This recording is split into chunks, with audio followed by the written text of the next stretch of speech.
Coba sekarang.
Tes, tes, tes, tes, tes,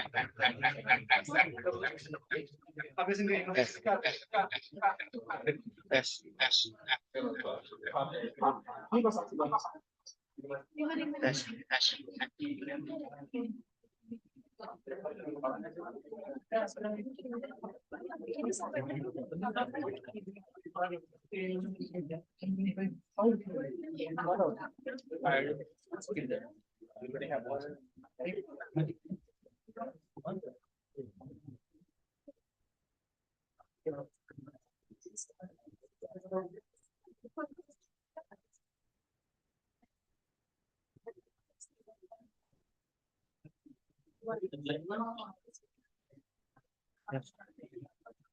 Tes, tes.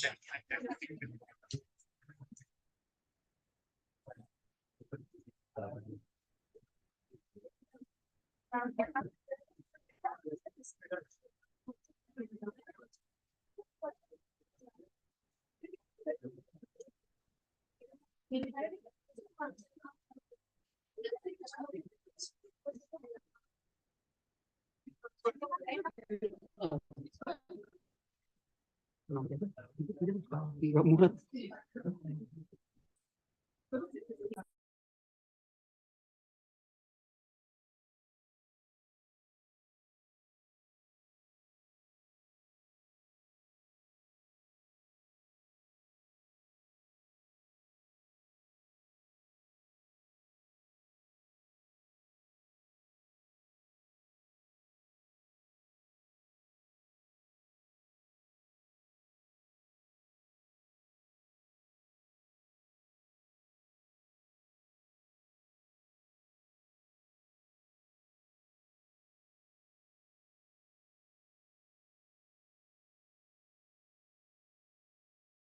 Tes, tes, masuk, tes, beres, tes, tes. Ya. So now we have the patient. So now we have looking for What? souvenir. Sharing, sharing.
and the press capture in the main hall, because in a few minutes the ceremony will be proceed in no time. Thank you.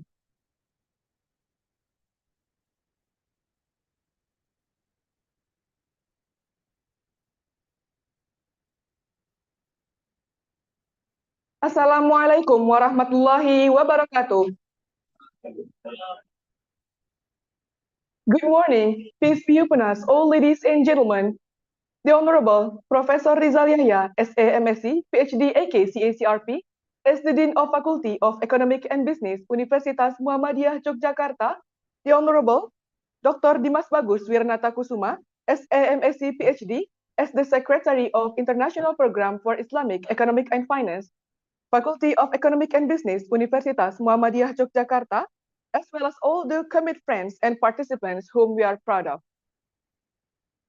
Alhamdulillahi Rabbil Alamin. Assalatu wassalamu ala asrafil anbiya'i wal mursalin wa ala alihi wa sahbihi ajma'in. Amma ba'du. Thank God, let's praise our God, Allah, the most gracious, the most merciful, the creator, the sustainer of the universe, and peace be upon Prophet Muhammad sallallahu alaihi wasallam, the last messenger of Allah, who has guided human life from distractions into the right way of Islam. Good morning, ladies and gentlemen. My name is Rizka Shania. It's an awesome and precious chance for me to be your master of ceremony this morning. Before entering the co-events, allow me to read the schedule of our agenda. The first agenda is opening. The second agenda is Quran recitations. The next agenda is singing of Indonesian national anthem Indonesia Raya, followed by Sang Surya and Mars Universitas Muhammadiyah Yogyakarta. The fourth agenda is welcoming speech from the Dean of Faculty of Economic and Business. The fifth agenda is a dance performance by IPIF, and the next agenda is dance performance by UiTM students. And the next agenda is will be a sharing session, and the last agenda is closing, followed by photo session.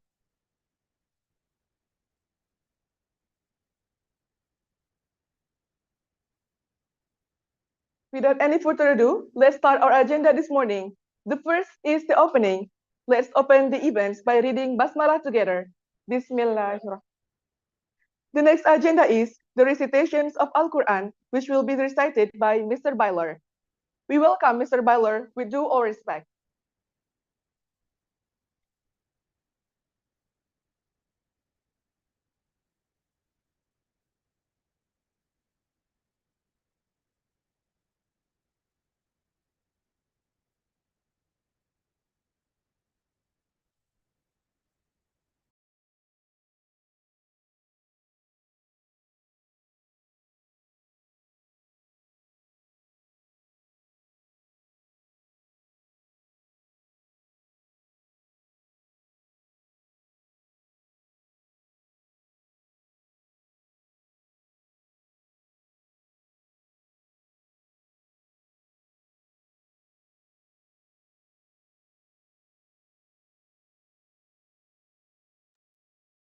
ذلك بأنهم قالوا إنما البيع مثل الربا وأحل الله البيع وحرم الربا فمن جاءه موعظة من ربه فانتهى فله ما سلف وأمره إلى الله ومن عاد فأولئك أصحاب النار هم فيها خالدون يمحق الله الربا ويربي الصدقات والله لا يحب كل كفار أثيم إن الذين آمنوا وعملوا الصالحات وأقاموا الصلاة وآتوا الزكاة لهم أجرهم عند ربهم ولا خوف عليهم ولا هم يحزنون يا أيها الذين آمنوا اتقوا الله وذروا ما بقي من الربا إن كنتم مؤمنين فإن لم تفعلوا فاعذروا بحرب من الله ورسوله وإن تبتم فلكم رؤوس أموالكم لا تظلمون ولا تظلمون صدق الله العظيم.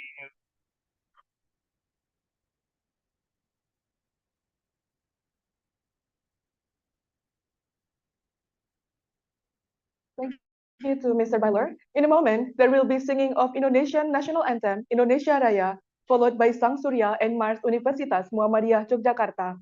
Ladies and gentlemen, your standing is kindly requested. Thank you.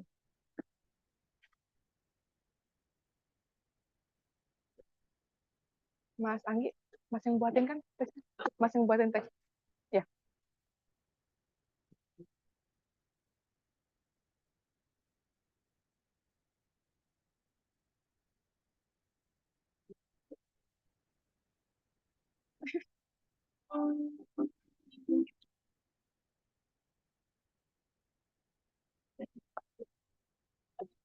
Airku, tanah tumpah darahku, di sana aku berdiri, jadi panti ibuku, Indonesia, bangsaku, bangsa dan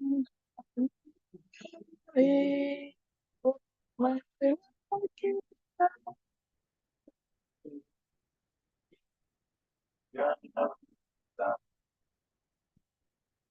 hiduplah tanah, hiduplah negeriku, bangsaku,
yang tadi kamu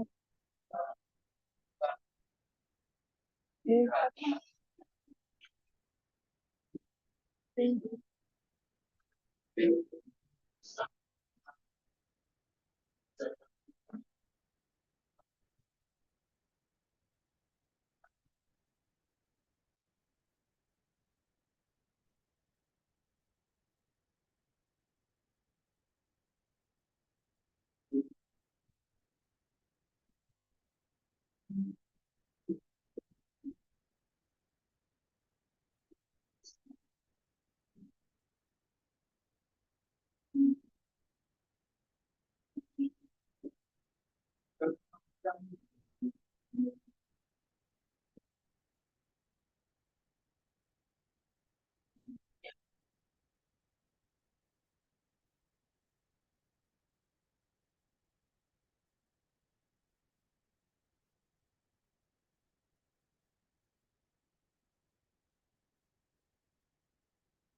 I'm going to sit.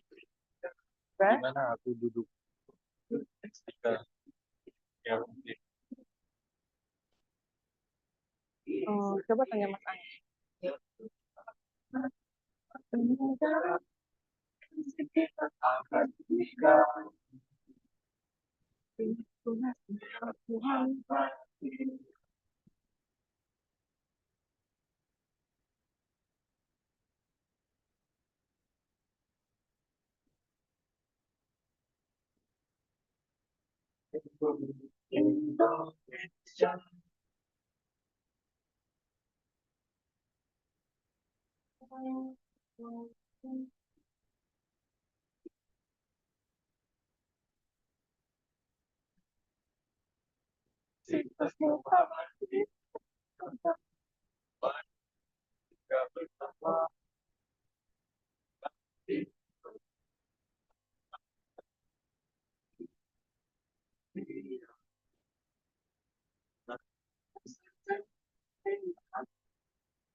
Ladies and gentlemen, please be seated. Thank you.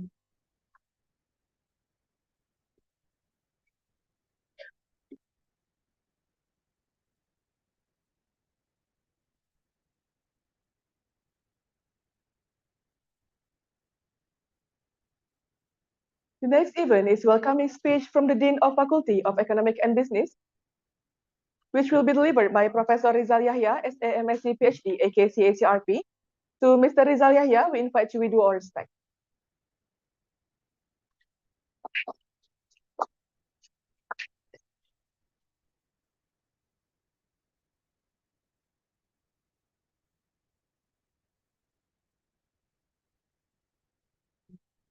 Kita semua. Ini masih selesai dia ngomong. Now we have small session for sharing. Small session. Assalamualaikum warahmatullahi wabarakatuh.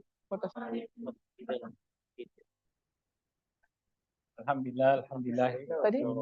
Wassalatu wassalamu ala rasulillah muslim wa ala alihi wa sahbihi amma ba'du. Honorable Sarah from UiTM Melaka, Bapak Muhammad Isam bin Abidin, Syarah Fakulti Pengurusan Perniagaan, Bapak Farhi bin Razali, Syarah Kanan Jabatan Pengurusan dan Pemasaran, Bapak Nur Razlan bin Anwal, Syarah Kanan Jabatan Pengurusan Pejabat, Honorable Dr. Dimas Agus Taksuma, and all the ETF lecturers and students, and yang saya banggakan, students from UiTM Malacca, far away from Malacca, come to Jogja, welcome here for the program that you have, and also my students from Universitas Muhammadiyah Jakarta, especially EPF. Alhamdulillah, let's thank to Allah, yeah, for the blessing, for the rizki that Allah has given to us, and salat dan salam aturkan ke Prophet Muhammad SAW atas risalah yang disampaikan. Semoga that we can be the follower that do his sunnah. It is very great honor to meet you all this morning, the delegates from UiTM Malacca, and this is the first batch that we have of students that visit us in the delegation after pandemic COVID. So this is a historic visit that you have here. Thank you so much for your visit.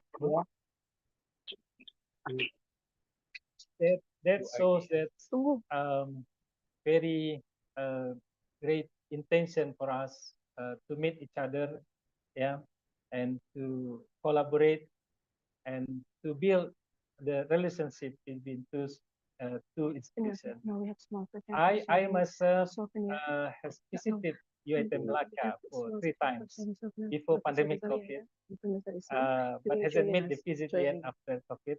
But Dr. Dimas has visited this year, Pak Dimas, or last year, yeah, Pak Dimas. But we still keep in touch with our colleagues in Malacca, UiTM Malacca, yeah. There's Dr. Fadli, yeah, Prof. Safinar, yeah, and I did text Dean Dr. Siti Norma, yeah, last time, and I said to her that we would like to send again our exchange student to UiTM Malacca.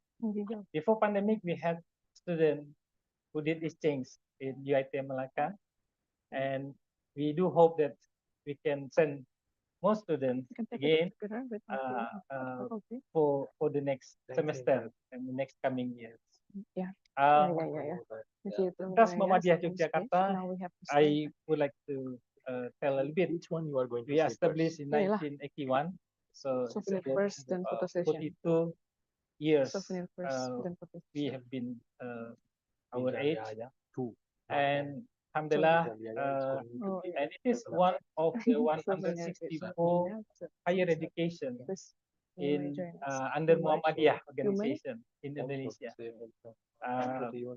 Muhammadiyah is one of the biggest and also the oldest organization in Indonesia, yeah, established in 1912 before the Indonesian independence under K. Haji Ahmad Dahlan. And the organization is growing with the university. As I mentioned, already have 164 around Indonesia, including the area which is Muslim is minority. We have university in Papua, in NTT, where the students up to 80% are non-Muslim. So alhamdulillah, Muhammadiyah is accepted by all groups of people in Indonesia, even though our basic is Islam, yeah, but then they feel the advantage or the benefits with the Muhammadiyah organization, and that's why is here the song that we have Muhammadiyah before Sang Surya, yeah. This our basic values that we have. We believe that with the Islamic values, if we can develop ourselves, we can contribute to the society, contribute to the nation, also to international. And other than education, there's also hospitals more than 100 hospitals under Muhammadiyah organizational. Also high school, yeah, elementary school, in the kindergarten, yeah, and Muhammadiyah also organized mosque. In total, there are 58,000 entities under Muhammadiyah. So if there is the Muktamar, our every 5-year meetings, yeah, then it is attended by 100,000 people, up to million people that come to celebrate. So this is unity of Islam, yeah, and also we spread the values, which is not only benefit by Muslim but also non-Muslim. And we also have in Malaysia, Inti Malaysia, Inti Muhammadiyah Malaysia, UMAM, in Perlis, yeah. And we have also a school in Australia, that's under for elementary school, and now going to expand to the junior high school. This is a little bit about Muhammadiyah, and I think it's good for you when you come here. You know also Muhammadiyah. Besides, also you make friends with lecturers and also students. I've seen your schedule. There are some academic talk, sharing session, sharing knowledge, yeah, discussion, and also visit the recreations area and also business activity in Yogyakarta. This is very good activity. Yeah, I hope you get benefit from that, and I hope you staying in Jogja have a good memory, and we do hope that it's not your last time to visit Jogja, but then you can come again with your family and and and and make continue the relationship that have we made. To end my speech, yeah, I have pantun. Aku juga punya pantun. I just made it this morning. Pergi ke Malaysia nak tengok bomba. Tinggal sekejap. Sungguh indah kota Melaka. Ya, ramai tumbuh pokok cemara. Going to Malaysia. Selamat datang pensara dan see pelajar like UiTM Melaka ke Yogyakarta. Semoga hubungan UiTM Melaka dan UMY tambah mesra.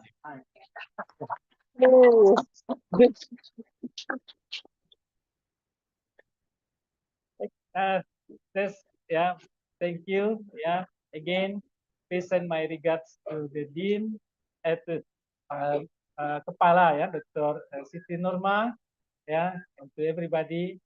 And then we do hope that our collaborations getting stronger. And we invite, if there is any student who wants to do exchange here, we'll be very happy. Alhamdulillah, we have also some international students, yeah, from many countries here, and then that you can make friendship. Nasrul minallah wa fathul karib wa nasirul mu'minin. Wassalamualaikum warahmatullahi wabarakatuh.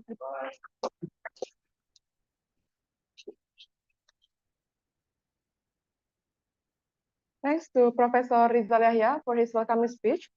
And now we have small session is for sharing souvenir with Professor Rizal Yahya to Mr. Isham. Please, sir, you may join us right in front of us. Photo session and souvenir. Ya. Souvenirnya mana? Oh, itu. Nanti datang dari situ, Pak. Pak Dimas mungkin bisa gabung.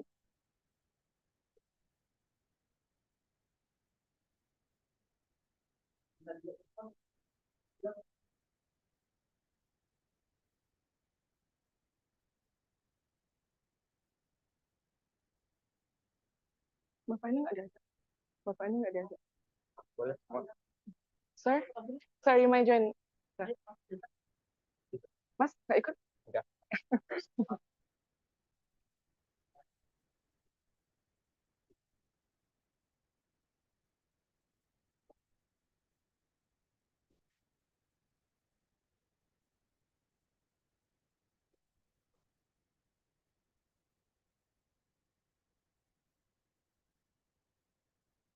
Mas Anggi, berarti mereka berdirinya di sini ngadep ke situ kan? Dari semua. Dari kanan. Iya, iya.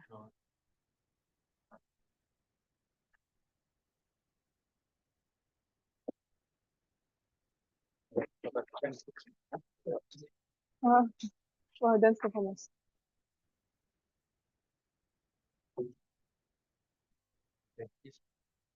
Buahnya.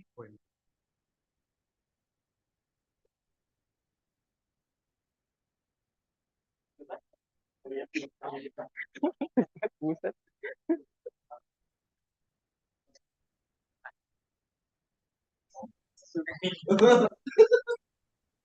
Thank you. So also we will take picture together also with all of the students. Yeah. You can stand here right here. Okay. Sila.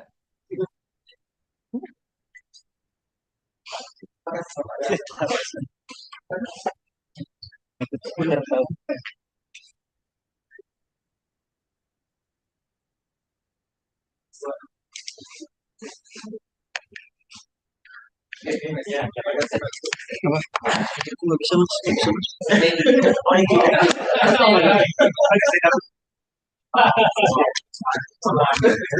Berapa lama, Mas?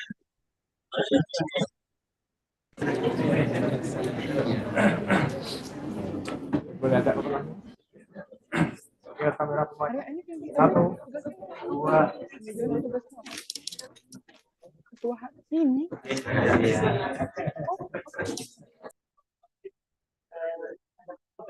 Anjay, emang boleh segitu. Emang boleh susah bener ini. Ladies and gentlemen, we will take picture together within our Faculty of Economic and Business. So you're standing highly requested.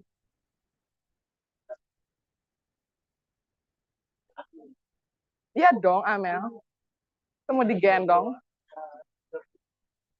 Duh, nggak nampak dong cahaya kita di sini ya nggak sih? Udah tengah nggak sih? Oh.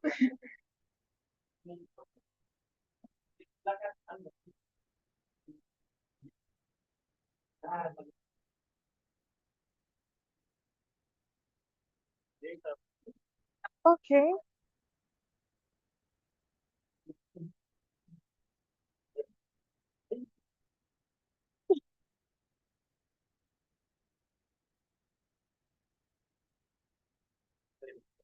Oh iya. Sila.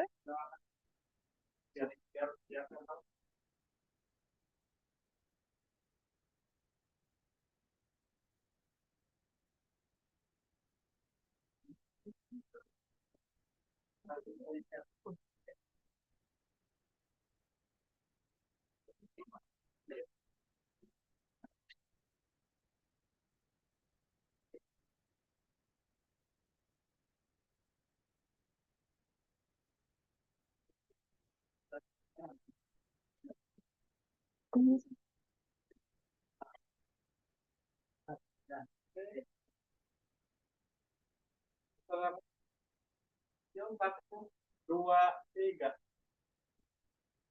Oke, sekarang gaya bebas. Ambuan.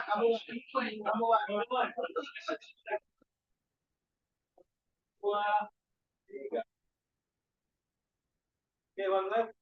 One, three, two, one. Oke, Allahu Akbar.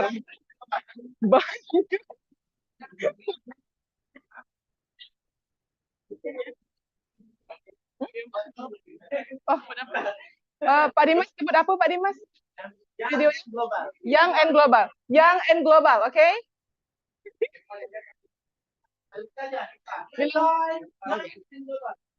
One, two, three. one, two, three. UMY.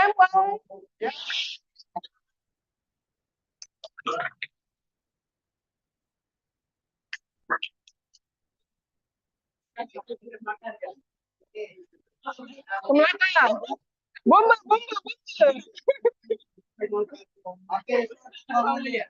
Usaha takwa mulia. Usaha takwa. Okay, guys. If they say UiTM, we can say usaha takwa mulia. Okay. We can try Febri. Stand up, Febri. Gimana ngomongnya? UiTM Melaka. UiTM Melaka. UiTM Melaka. UiTM Melaka. Melaka.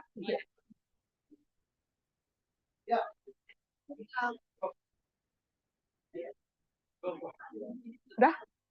UiTM Melaka. Melaka.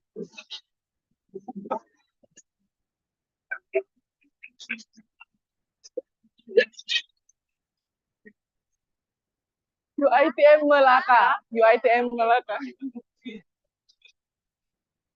Oh, iya. Sorry. 1, 2, 3. Melaka.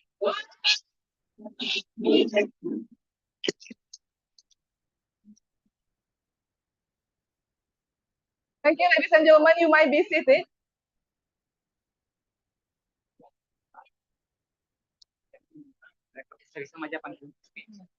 Oh, ya, Pak, Mr. Isam.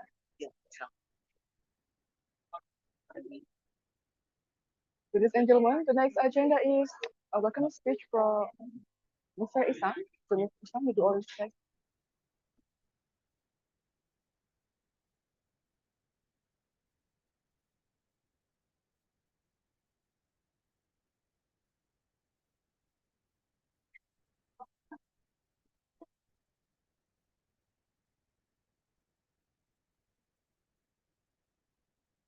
The next agenda is welcoming speech from Mr. Isam. So, Mr. Isam, please, time and place is yours.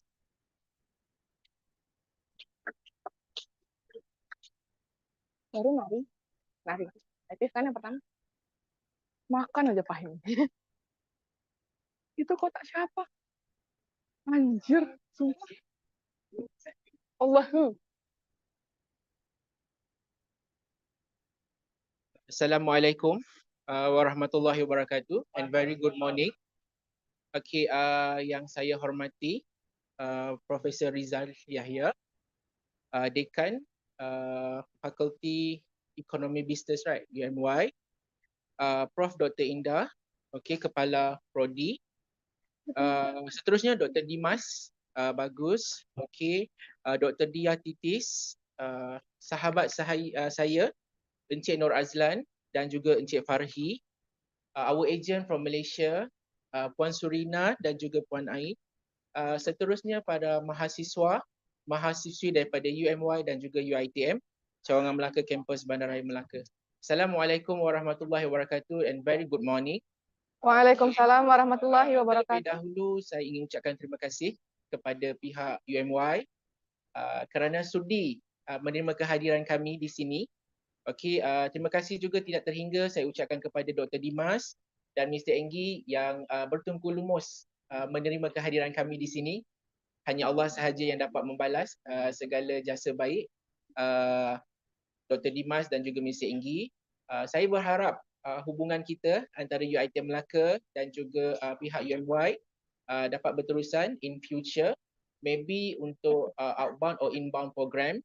Okay, and then kita punya MOU, MOA dan any program lah. Dan kami as UiTM Melaka sangat alu-alukan kedatangan daripada pihak UMY untuk ke Melaka.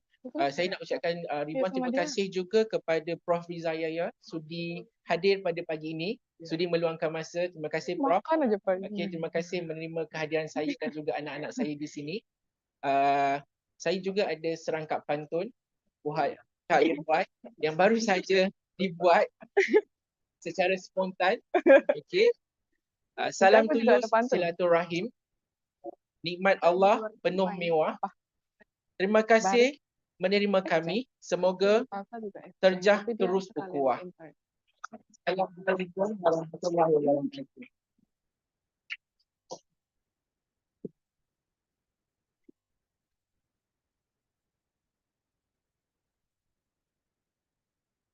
Thank you to Mr. Isam for his welcoming speech. The next agenda is dance performance by IP students. Let's give them applause.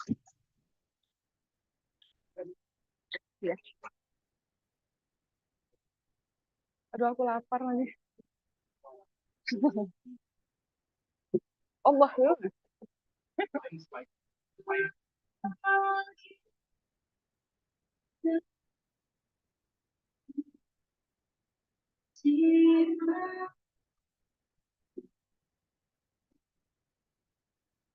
Weh, salting loh. Is the most beautiful land in the universe. The land of prediction, so many colors.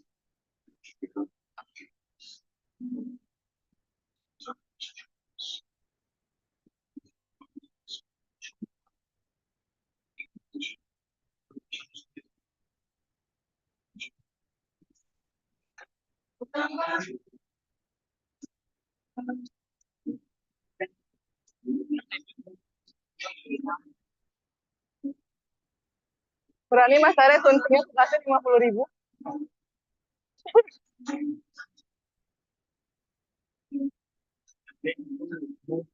Just one person. Oh, iya. Nggak nampak yang itu. Nggak nampak dua orang.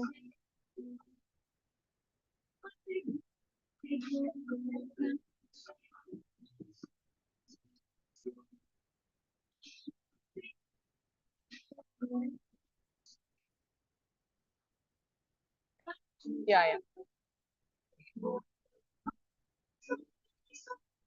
Berani kamu tarik selendangnya. Berani kamu ambil selendang yang kuning itu. You have, you can, you want. Berani apa ya?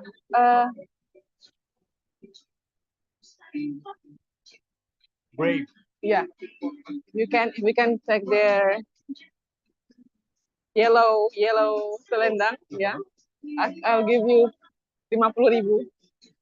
But now, No. Today viral.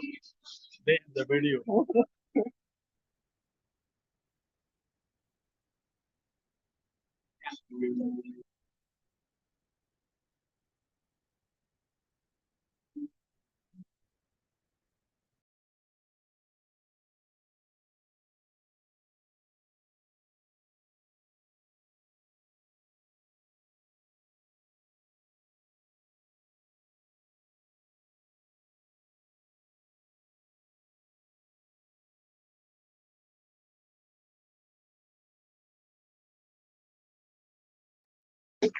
then your turn. Anjay. I have to get ready. Dah, makan.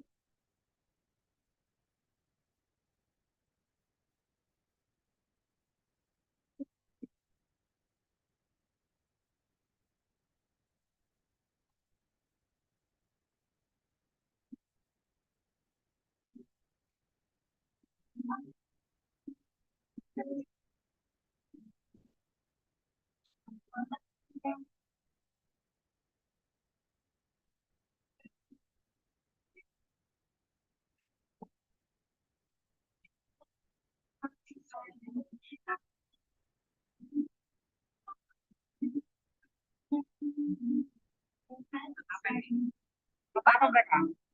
Apa mereka? Bintang apa mereka? Bintang. Oh, nggak tahu. Bukan iPad.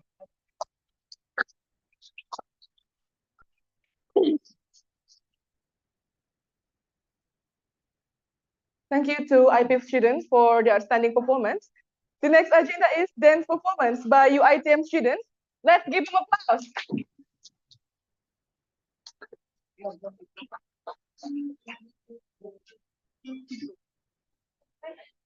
Sabar. Sabar, Mas.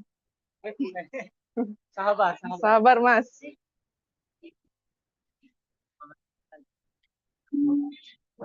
Pengen cepat pulang ya.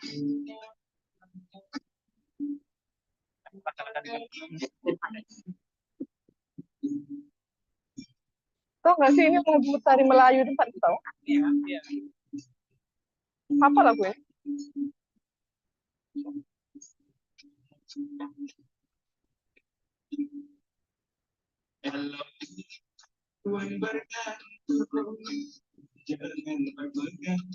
Pasti you nervous ya?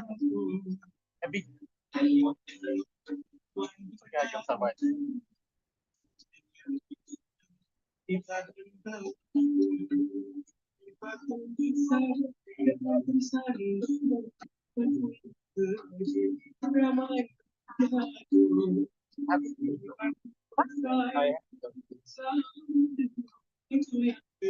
Survive. And kalau lupa, How did they choose you become mother? the doctor dibantu. I have to be terpaksa. With us today is an extraordinary moderator, highly active, highly.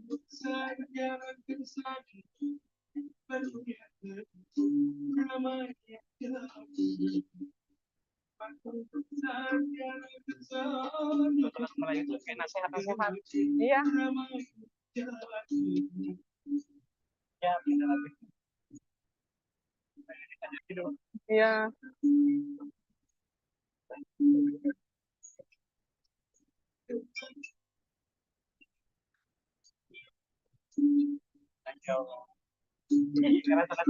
Lamaran ya? Bayangin tadi mereka muter terus aja pikir gitu. Rasanya lagi lamaran.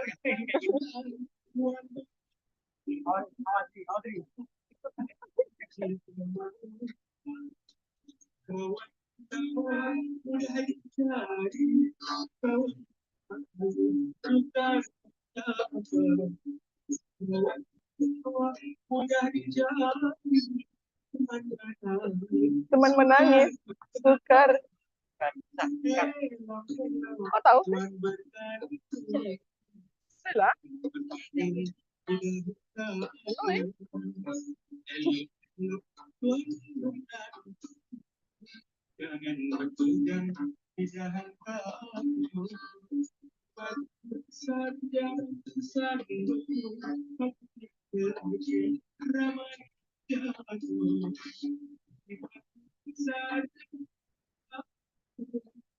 President. And now we're going to the next section, the series session. How to pronounce moderator? Moderator? Moderator.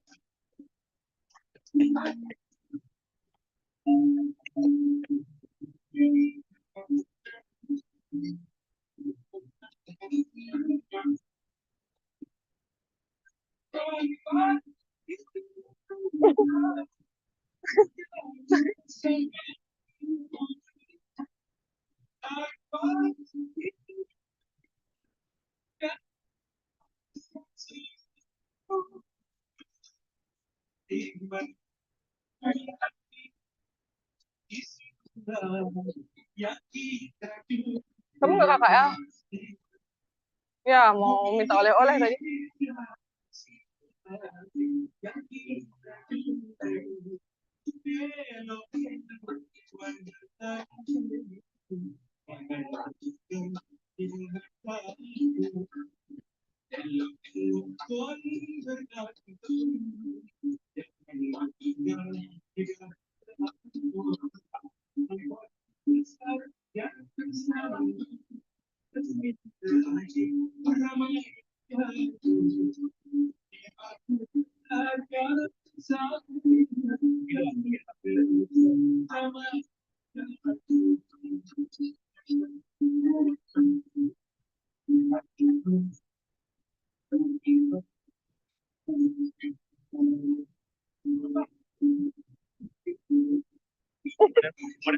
You know what I'm imagining right now? What? It's like this one, the biggest one. It's like, do you want to fight someone?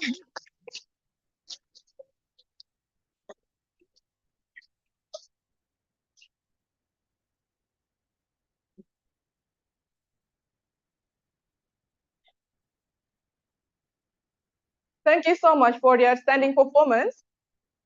And now we're moving on the next sessions. A sharing sessions with us today is an extraordinary moderator, a highly active international student. He's involved in various activities. Let's warmly welcome him to the stage. Please give him applause.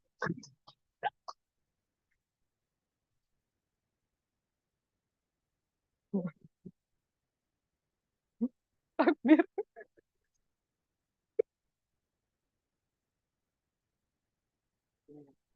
Bro, bro. Ini pakai ini juga, ini untuk di Zoom. Ya. Hah? Moderator.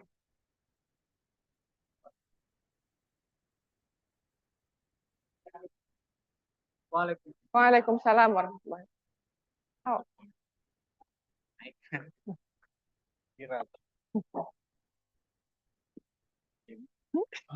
Direkam ya?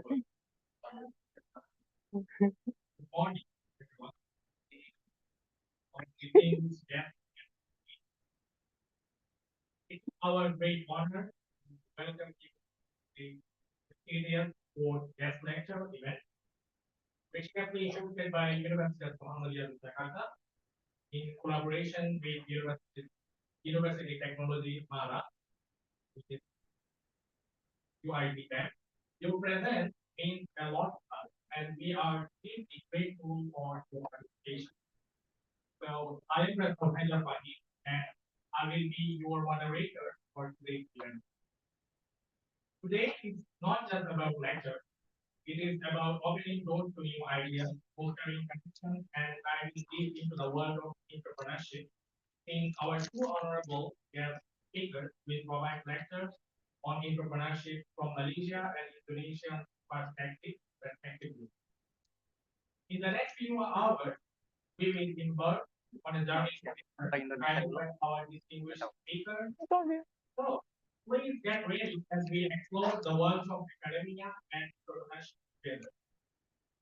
We are also going to learn about the ins and outs of our ITM program, which is International Program for Islamic Economics and Finance. And also, we will have a short session about the program in UiTM. Before we jump into the next session, I would like to introduce our speakers and their material very shortly. So in this session, we have four main sessions from our distinguished speakers. Our first speaker will be our Honorable Dr. Dimas Bagus Wiranathatula from University of Muhammadiyah Jakarta. He will be speaking and sharing session about, we will be sharing about in and out of our program. And our second program is Mr. Muhammad Ishaq bin Abidi from UiTM. He will be speaking about the UiTM program. And our third speaker is Mr. Adlan bin Anwar, and he is going to enlighten us about the topic of entrepreneurship in Malaysia perspective. And last but not the least, we have Dr. Abdullah, and he will be speaking about entrepreneurship in Indonesia. Nanti closingnya perlu foto lagi. Kayak tadi kayak gini. So, ladies and gentlemen, can we have an applause for our distinguished speakers? Okay. Now, we move to our presentation. Let's hear the speech from our first speaker. So let us hear the speech from our first speaker, Dr. Dimas Bagus Wiranathatula.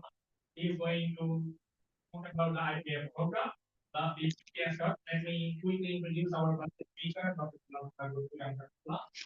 He works as the secretary of the economic department for the international class at UMY. Dr. Dimas has a bachelor's degree in economics from Airlangga University in Indonesia and a master's degree in economics from the International Islam University Malaysia and a PhD in economics from the same university. So, Dr. Dimas, you have 10 minutes for your lecture. We are excited to hear what you have to say about our IPA program and University of Muhammadiyah Jakarta.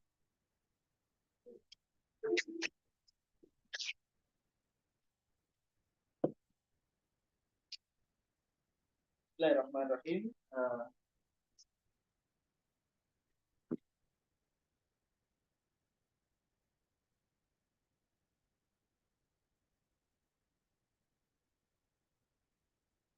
Bismillahirrahmanirrahim. Assalamualaikum warahmatullahi wabarakatuh. Salam sejahtera untuk kita semua. Selamat pagi. Yang saya hormati Prof. Dr. Hisham, kemudian dan rombongan ya, dan juga mahasiswa dari UiTM Melaka. Selamat datang, welcome to Universitas Madura Yogyakarta, khususnya di Prodi Ekonomi FEB UMY. Saya serasa kembali ke Malaysia selepas 9 tahun duduk di Malaysia. Saya duduk di Gombak selama 9 tahun. I have been there for 9 years, since 2009, Bapak, until 2017. So I stay at Gombak at IUM, and very often at the moment came to Melaka. Because we have also Association of Indonesian Student Association that located in all the university across in Malaysia, from Perlis until Johor at the moment. So saya bergabung dengan lembaga mahasiswa Indonesia di Malaysia, and I have to go to the respective university, Pak Hisam, pada masa itu. Datang ke Johor, ke Melaka, dan ke Perlis, ke Sinto, ya, ke Terengganu, semua saya kena kunjung, kecuali Serabah dan Sarawak, belum pernah ke sana karena terlalu jauh. So I remember when I was there, so many friends that I see from the UiTM, particularly from PPI, Persatuan Pelajar Indonesia di Malaysia. Dan sekarang serasa kembali kepada masa 9 years ago. Ya, saya jumpa dengan teman-teman sekalian. Baik, hari ini saya akan share pada Anda tentang IUP, Islamic Economics and Finance. Sebenarnya di FEB ini ada tiga international program, Pak Hisam. Management, Accounting, and Economics. Dan Economics pada hari ini kita akan coba elaborate, ya. Next slide, Rizky. So IUP Islamic Finance ini adalah satu faculty di bawah FEB. Jadi FEB punya 3 departments, ya, Management, Accounting, and Economics. Dan Economics itu salah satunya adalah IPF, International Program for Islamic Economics and Finance. Secara struktur di situ ada fotonya, Ki. Nggak muncul fotonya, ada gambarnya seharusnya. Jadi kita ada head departments and 2 secretary departments. Head departments, Profesor Endah Sabtuningsih, yang beliau tidak bisa hadir pada hari ini. Dan yang kedua adalah Secretary International Program, saya sendiri, dan satu lagi Secretary for Regular Programs. So kita ada 2 program, Pak Hisham. Satu yang international, satu yang regular program. Nah, regular program ini diberikan dalam bahasa Indonesia. Medium of instruction-nya dalam bahasa Indonesia, tapi secara kurikulum sama. Dia punya senarai courses sama. Nah, tapi untuk international program, memang dia hanya untuk mahasiswa internasional dan mahasiswa tempatan yang memang dia ingin mengimprove bahasa Inggris dan bahasa Arab. Jadi ada sekitar hanya 20 orang atau 10 sampai 20 orang setiap semester, setiap tahunnya. Tapi untuk regular program bisa sampai 200 orang, Pak Hisam, dalam 1 tahun. Karena UMY kan private university. Nah, di international program, kita ada beberapa program-program internasional, dan biasanya mahasiswa dari UiTM, dari Malaysia, daripada Thailand, Spanyol, China, datang ke UMY, mereka masuk di kelas internasional. Karena secara lecturer, secara bahasa, dan secara teman, sudah dalam environment bahasa Inggris. Jadi teman-teman tidak ada masalah dengan bahasa, insya Allah. Nah, berikutnya, Rizky, cepat ini 10 menit. Nah, inilah senarai lectures kita. Jadi kita ada sebanyak 18 orang sahaja, senarai dosen atau pensyarah. Dari 18 orang tadi, 4 orang sudah profesor, ya. Kemudian 10 orang sudah PhD holders dari 6 negara. Ada dari Malaysia, Indonesia, Thailand, ada Switzerland, UK, lalu ada Saudi Arabia, Taiwan, ya. Jadi ada berbagai negara. Kemudian selebihnya, sisanya itu sedang melaksanakan master degree. 1 di Spain, 2 di Spain, kemudian 1 di Malaysia. Jadi semuanya 18 orang ini insya Allah dalam 3 tahun ke depan sudah PhD. Dan mereka memiliki berbagai macam expertise. Kalau teman-teman nak belajar ke sini dalam konteks exchange programs biasanya, kita akan memberikan teman-teman berbagai macam kekhasan atau keterampilan. Bisa dalam Islamic Finance, Management, mungkin juga ada zakat, ya wakaf, semua insya Allah kita punya expertise di situ. Berikutnya, Mas Rizky. Nah, inilah beberapa program kita. Yang pertama adalah Intensive English Course. So, bagi teman-teman yang masuk kelas internasional, mereka kena belajar bahasa Inggris selama 6 semester atau 3 years. Dan in the end of the 3 years, mereka harus mengikuti namanya ITP TOEFL. ITP TOEFL dengan minimum score 500. Sekarang sudah dinaikkan ke taraf 525 sekarang untuk mereka graduate. Jadi sebelum bahasa Inggris mereka 525, mereka tidak boleh lulus dari program sarjana, dari program S1, bachelor degree. Yang berikutnya adalah intensive Arabic course, ini 2 semester. Jadi kita punya Arabic course, intermediate, beginner, and also TOEFL test. Nah, ini untuk memberikan mereka bekal dalam bahasa Arab. Berikutnya, Mas Rizky. Nah, inilah beberapa exchange program kita. Mungkin dari teman-teman ada yang tertarik untuk insya Allah next semester mungkin akan datang ke UMY. Dan sekarang kita tengah menyelesaikan MOU, Pak Hisam, yang belum selesai antara UiTM dengan UMY. Sudah. Bisnis, betul. Kita sedang menyelesaikan untuk MOU, karena kita renew MOU. Tapi insya Allah kita sudah sepakat untuk menyelesaikan segera. Nah, inilah beberapa student exchange dari berbagai negara. Jadi mahasiswa UMY kena pergi ke luar negara, teman-teman sekalian, utamanya kelas internasional. Kemarin kami hantar 10 orang ke Turki yang semester tahun lepas, 10 orang ke Turki, ke Karatay University Turki. Lalu juga hari semester ini, di semester itu ada sekitar 5 orang, 3 orang ke Universiti Kebangsaan Malaysia, lalu kemudian 1 orang ke Spanyol, lalu insya Allah sem hadapan pun juga akan ada senarai beberapa student yang akan pergi exchange program. Dan ini menjadi sebuah value added bagi mahasiswa selama 1 semester. Dan ketika mereka exchange ke luar negara, mereka tidak diberikan bayaran di sini. Artinya mereka free di UMY. Tak perlu bayar apapun. Except registration lah Bapak. Registration itu hanya dalam 100 ringgit sahaja. Ya, selebihnya itu free bagi mereka. Karena itu sebagai facility daripada university untuk encourage mereka pergi ke luar negara. Berikutnya, Rizky. Nah, ini juga ada Bapak internship, ya, internship program ke luar negara. Kita biasanya pergi ke embassy, ya, dalam 1 semester. Dan juga beberapa company-company di luar negara. Berikutnya. Nah, yang terbaru, kita ada double degree program.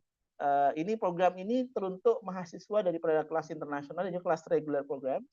Jadi mereka boleh mengambil program ganda di Taiwan University for another 1 year. Jadi sekarang sudah ada 2 orang yang berlepas ke Taiwan asal University di semester 7 kemarin, last September. Mereka berlepas ke Taiwan dan mengambil 2 semester. Lepas selesai, mereka akan mendapatkan gelar ganda di sini dan di Taiwan.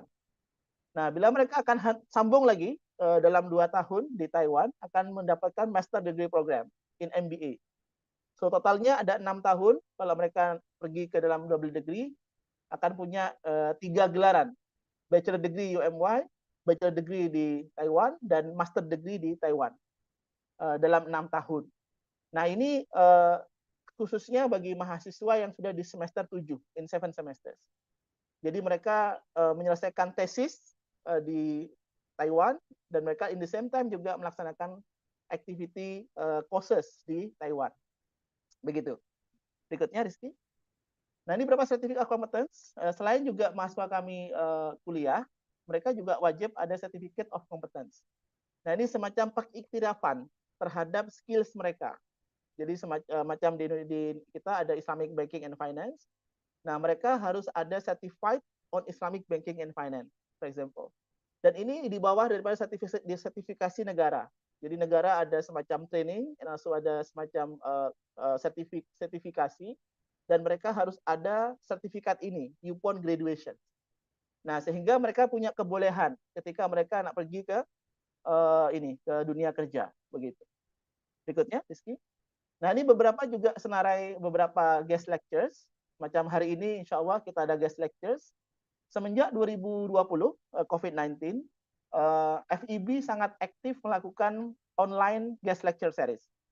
Bahkan pada masa COVID kita satu semester itu mengadakan 40 hingga 50 kali guest lectures. Jadi setiap courses Pak Hisam itu akan ada dosen tamu macam Dr. Hisam saat ini. Jadi akan di-matchkan dengan lecturer tempatan dan juga dalam sebuah course tertentu dengan tajuk tertentu. Nah, itu kita lakukan hampir 50 kali ketika COVID-19 karena mereka sedang work from home, learn from home. Nah, ini sudah kita laksanakan. Alhamdulillah saat ini masih konsisten walaupun frekuensi dia berkurang karena memang sudah offline saat ini. Berikutnya. Nah, ini beberapa mahasiswa kita juga. Selain mahasiswa UMY itu harus perform dalam konteks akademik, mereka kena presentasi keluar negara. Jadi di UMY, mahasiswa sudah harus membuat mini thesis sebagai syarat requirements mereka untuk graduation.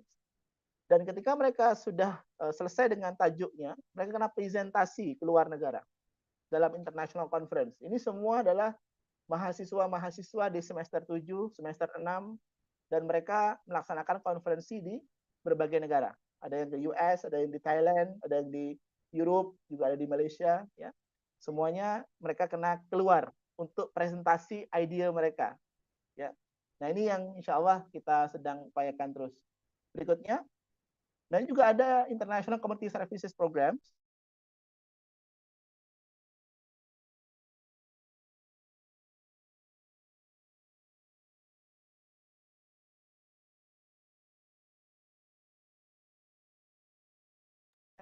Kepada masyarakat tempatan. Programnya boleh beragam, ada yang memberikan edukasi keuangan, juga ada yang memberikan pelatihan, ada yang melakukan diskusi dengan tempatan, semuanya mereka lakukan secara mandiri. Nah, ini yang insya Allah tanggal 17 kita akan berlepas ke Singapura dan berlepas ke Malaysia. Jadi Pak Hisam berlepas ke Malaysia, saya berlepas ke Singapura pada tarikh yang sama. Jadi 17 November kita akan berlepas ke Singapura untuk melaksanakan International Student Mobility Program. Ini sama dengan program ini, kita laksanakan selama 6 hari. Dan insya Allah kita akan datang juga ke Malaysia, tapi pada masa itu libur hari Sabtu dan Ahad, Pak Hisam. Jadi kita mungkin tidak boleh berhenti di Melaka. Mungkin sekedar say hello sahaja. Jadi insya Allah di tarikh 18 November, kita akan seberang ke Johor, lalu 18 itu akan berlepas juga ke Kuala Lumpur melalui Melaka. Nah, mungkin nanti kita akan menyapa Pak Hisam, insya Allah dari BAS. Di tanggal 18 November. Ya. Berikutnya ini adalah international full-time students, as mentioned by the Dean earlier, that we receive a number of students internationally. Tahun ini sahaja kita menerima applicants itu hampir dalam 5.000 applicants. International students under scholarship. Tetapi yang diterima hanya 40 orang sahaja. Dan 40 orang itu tersebar dalam 40 study program dari master, bachelor, and PhD. Nah, alhamdulillah dalam tahun ini we managed to have 8 orang international full-time students under scholarship, including Mas Haidar, ya. By the way, Mas Haidar can speak Indonesia a bit, ya. Jadi puan-puan dan tuan-tuan di sini boleh bercakap dengan beliau, ya, dalam bahasa Melayu. Bisa bahasa Melayu? Bisa, oke. Bisa sikit-sikit, ya. Boleh sikit-sikit, ya. Ya. Termasuk juga Brother Balur tadi yang baca Al-Quran, dia sudah belajar bahasa Indonesia, ya, selama 1 semester, ya, Brother Balur. Ya, mungkin daripada kawan-kawan nak cakap dengan beliau, ya, dari Sierra Leone, negara di Afrika. Berikutnya, Mas Rizky. Nah, ini yang lain adalah International Summer School Program. Insya Allah, tahun hadapan, we manage to have this International Summer School Program, dan setiap tahun kita adakan di UMY. Bekerjasama dengan berbagai macam university di Malaysia, Indonesia. Nah, mungkin insya Allah kita akan jemput daripada teman-teman sekalian, baik secara online maupun offline. Dan ini alhamdulillah gratis, percuma. ya, percuma saja. Percuma, Arya, gratis maksudnya. Ya. Dan berikutnya adalah ini yang terakhir, keunggulan di program internasional, dan 2 orang yang ada di situ adalah mahasiswa inbound daripada USAS, University Sultan Azlan Shah, Perak. Jadi mereka berdua melaksanakan exchange program for 1 semester, last semester di international program, ya. Brother Uzair dan Brother Hilmi, ya. Nah, mereka standby di sini selama 1 semester. Dan ketika teman-teman daripada UiTM insya Allah inbound exchange ke sini, UMY akan provide free accommodation selama 1 semester. Kalau tadi Pak Hisam mungkin datang ke UMY, ada gedung tinggi, ada sedang dibina. Itu 14 aras, Pak, ke atas, 14 lantai. Nah, itu adalah dormitory. Dormitory for students, including lectures semua, 14, Pak, ke atas, Pak. Insya Allah bulan Februari akan selesai. Nah, itu akan siap untuk menerima berbagai macam student, banyak mahasiswa, dan juga termasuk pensyarah-pensyarah. Jadi kita akan buat facility yang bagus lah, yang cocok untuk teman-teman semua, dan insya Allah free. Termasuk juga untuk tuition fee, ini juga free. Jadi teman-teman hanya di sini living cost saja. Dan Jogja ini living cost-nya murah sekali. Dalam ringgit Malaysia, dalam 1 bulan 500 ringgit sudah sangat cukup sekali. Dalam ringgit Malaysia, 500 ringgit sangat cukup. Karena makan saja 3 ringgit. Ya, makan saya makan 3 ringgit. Transportation mungkin terhad dengan teman-teman sekalian, ya, terpulang teman-teman semua. Jadi dalam 500 ringgit, insya Allah 1 bulan cukup. Sangat murah sekali. Berikutnya. Alumni, insya Allah teman-teman sekalian, kita banyak alumni di luar negara saat ini, baik itu yang master program, PhD, ya, juga ada dari yang bekerja, ya. Semuanya insya Allah mereka sudah ke luar negara. Sehingga international program ini memang prepares alumni-nya untuk tidak hanya berpusing-pusing di Indonesia, tapi juga dia punya pengalaman di luar negara. Dan yang teman-teman tampak di depan itu adalah beberapa alumni kita yang mendapatkan beasiswa. Yang dari sebelah kiri ke sebelah kanan itu daripada negara, daripada pemerintah Indonesia, dan juga daripada pemerintah luar negara. Dan semuanya full scholarship daripada negara masing-masing. Ya, sama juga ini. Ini apa ini, Ki? Oh, yang kerja. Oke, ini yang bekerja, ya. Jadi beberapa sudah bekerja di beberapa instansi, ya, di Indonesia dan luar negara. Berikutnya. Baik, itu saya kira dari saya, teman sekalian. Saya berharap UiTM Melaka boleh ada student exchange ke sini berhadapan, ya. Dan insya Allah juga kami pun berusaha ada student exchange kami yang akan ke UiTM. Saya tahun lepas jumpa dengan Prof Yati, ya, Prof Yati daripada UiTM, juga ada Prof Safinar. Beliau mengalu-alukan daripada student kita ke sana dan student daripada UiTM ke UMY. Dan insya Allah ini sudah kita lakukan lama sekali sebelum COVID-19 dan kita ingin memperkukuhkan lagi selepas COVID ini. Terima kasih. Mungkin kalau ada senarai pertanyaan dan sebagainya, boleh mungkin nanti Bapak Hisam akan menyambung terlebih dahulu program dari UiTM. Lepas itu kita akan diskusi mungkin 5 menit, 10 menit untuk mungkin teman-teman ada yang ingin ditanyakan. Terima kasih. Assalamualaikum warahmatullahi wabarakatuh.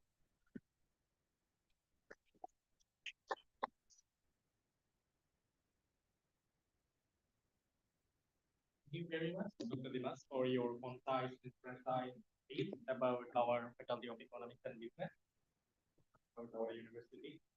So I think Pak Hisam briefly. So after that, we take up the one question from Pak Hisam and myself. So the time can be. okay. So we move into our second station, where our Mr. Muhammad Hisham will share insight about the UiTM program. Once again, before we begin, let me introduce our second speaker, Mr. Muhammad Hisham.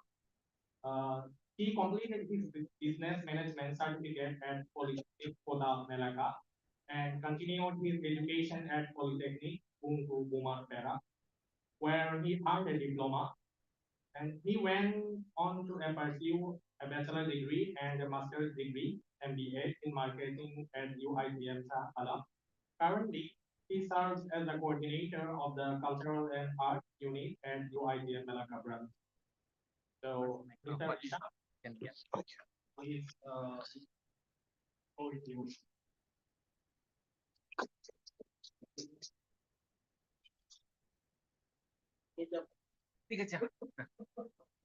Okay, thank you so much, Mr. Haidar. Okay, Assalamualaikum warahmatullahi wabarakatuh and very good morning again. Okay, untuk hari ini saya akan bercerita sedikit tentang UiTM Teknologi Mara. Khususnya adalah UiTM Cawangan Melaka, kampus Bandaraya Melaka. Okay, the next. Okay, this is about UiTM. Okay, actually, UiTM is the largest comprehensive university in Malaysia and provide innovative education and the latest infrastructure technology that include 34 campus. Okay, we have 34 campus around Malaysia, and then we have 4 college and 13 faculty and 9 academic center. Okay, so UiTM offer 500 academic program. So means that kita ada offer 500 program di UiTM, pre-diploma, diploma, bachelor, master and also PhD. Okay, the next one. Okay, this is our branches. Among kita ada 13 negeri. Okay, di setiap negeri kita ada cawangan-cawangannya. Di Melaka kita ada 3 branches. Okay, next one. Okay, so UiTM Melaka City Campus. Okay, actually UiTM Melaka kita ada 3 branches. Okay, which is Alor Gajah, Jasin dan juga Bandaraya lah. Okay, Bandaraya consider is our city. Okay, our city campus. Okay, kami datang daripada UiTM Bandaraya Melaka lah. Okay, so UiTM Melaka establishment. Okay, result from the joint effort between our CM of Melaka, Tun Ahli Rustam, okay, and also the Vice Chancellor, okay, yang kita nakkan student kita waktu itu adalah 200,000 pelajar di seluruh Malaysia lah. Okay, the next one. Okay, so kita start di UiTM Bandaraya is 2006, okay, 15 December. Okay, and then it's under our rector. The current rector right now is Professor Madya TS Dr. Muhammad Rasdi. Okay, and then dibantu oleh assistant rector, which is Dr. Muhammad Halim bin Mahfuz, is our penolong rector lah dekat our campus. Okay, the next one. Okay, so UiTM Bandaraya Melaka, actually kita ada 16 tingkat sahaja. Okay, kita tidak di macam UMY yang sangat besar. Kita hanya one building sahaja. Let's say kalau ada gegaran gempa bumi di Indonesia, di bangunan kami akan terasa lah. Okay, di situ. Itu selalu berlaku lah because kita sangat dekat dengan Indonesia. Okay, so di UiTM Melaka actually kita ada 1,000 staff. Okay, 1,000 staff yang consist daripada 554 is academic staff which is lecturer. Yang paling banyak adalah daripada Faculty of Business. Kita ada around 170 lecturer. Okay, yang lain program-program yang lain lah. Okay, then our student, okay, kita ada almost 14,000, okay, 664 untuk 3 campus. Yang paling ramai adalah di Alor Gajah. Alor Gajah is our main campus lah. Okay, Alor Gajah kita punya student is almost 7,400. Okay, and then Jasin. Okay, actually Jasin adalah for the science, mathematics and also agro. Kita ada almost 4,000 something. And then last one is the city campus. Kita ada almost 2,700 student lah. Okay, for the UiTM Melaka, kita ada offer 39 program, 39 program. Okay, yang terdiri daripada pelbagai faculty. Okay, this is our faculty di UiTM Melaka, di UiTM Bandaraya actually. Bandaraya we just offer business management. Hotel and Tourism Management. Okay, and then kita ada Institute of Continuing Education. This is for the student yang sedang bekerja. Okay, and then IPSIS for the master and also PhD student. Okay, and then untuk certain lagi faculty, Alur Gajah kita ada accounting, art and design, and then we have ASIS, okay, ada halal, and then kita ada juga bahasa Inggeris, okay, and then kita ada juga Masscom, okay, di UiTM Alur Gajah. Okay, the next one. Okay, this is faculty dekat campus kita lah, faculty business. Okay, so we have office system, we have marketing, okay, we have finance, human resource and also international business lah. Okay, today yang datang di sini adalah international business student. Program yang paling famous di Bandaraya Melaka. Okay.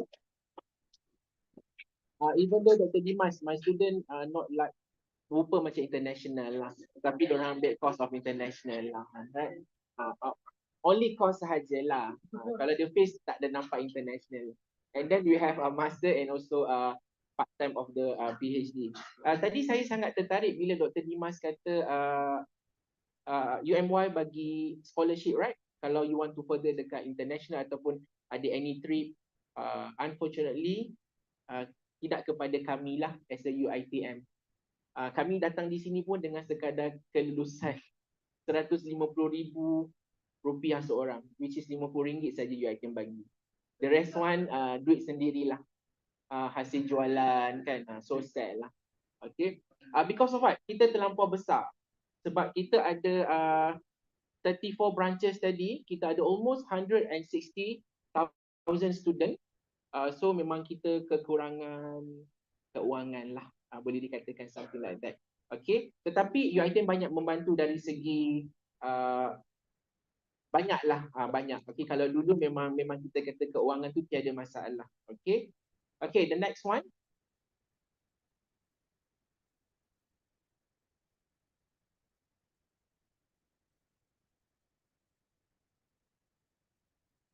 Okay,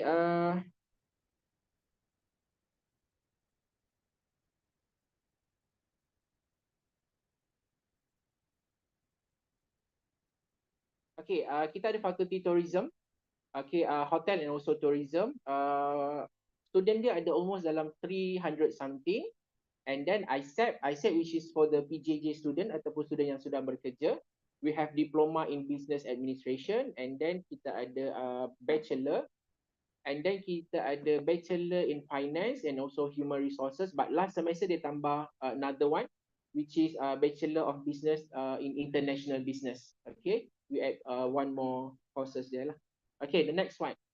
Okay, this is our building. Okay, and then our facility. Level paling atas is 16. Okay, floor 16.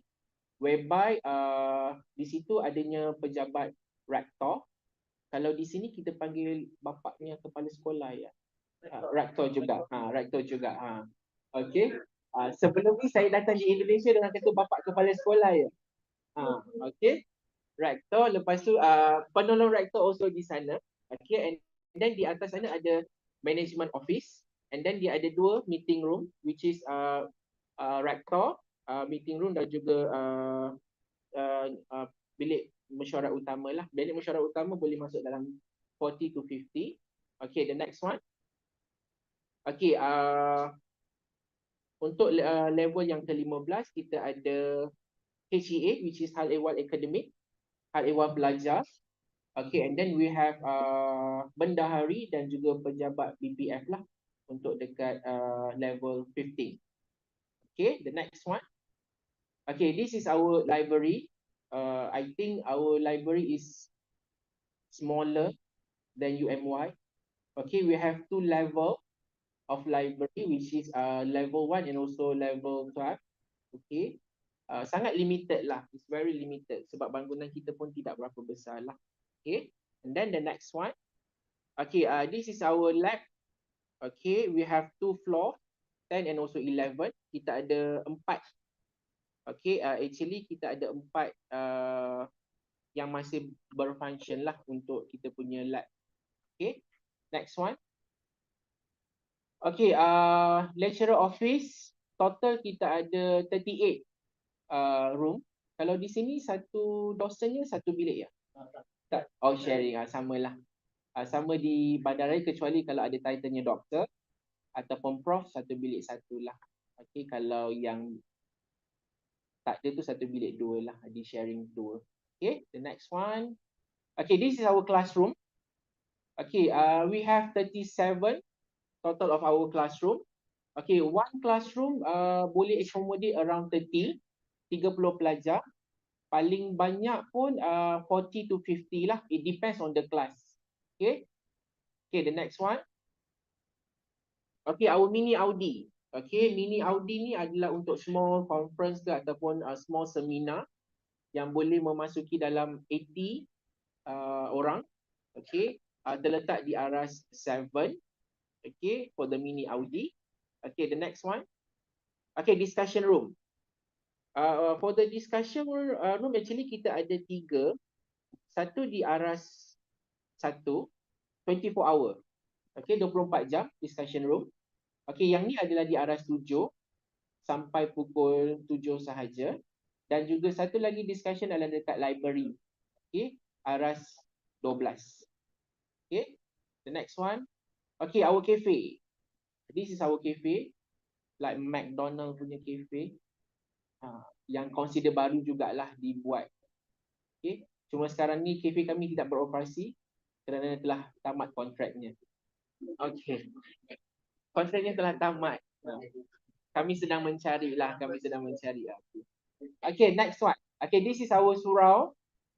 Okay, surau for the Islamic punya event. Okay, dan juga untuk student lah.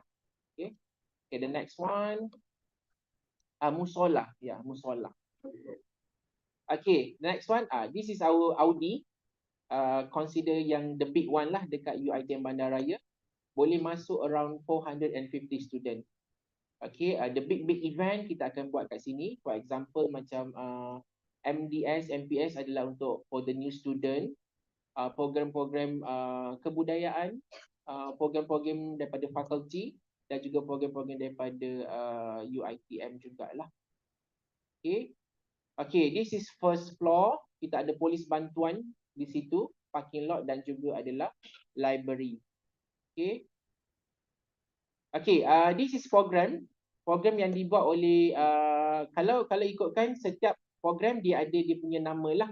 Kalau untuk for the IB student kita panggil IBUC, International Business Unity Club.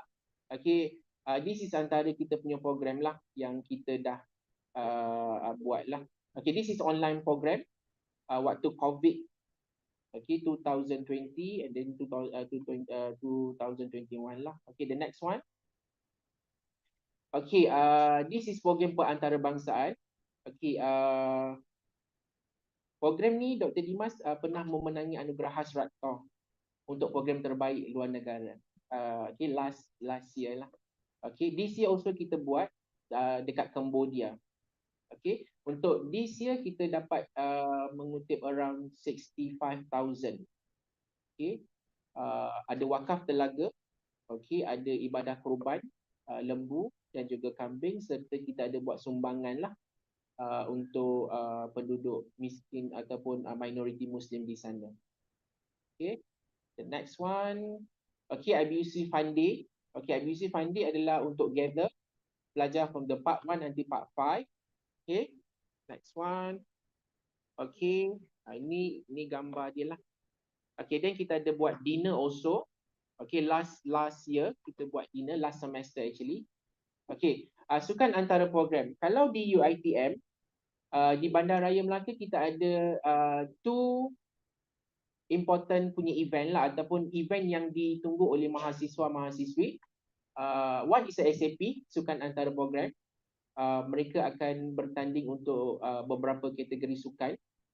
Okay, dia melibatkan 6 program. Okay, selalunya dia akan berlanjutan selama 2 minggu lah. Yeah.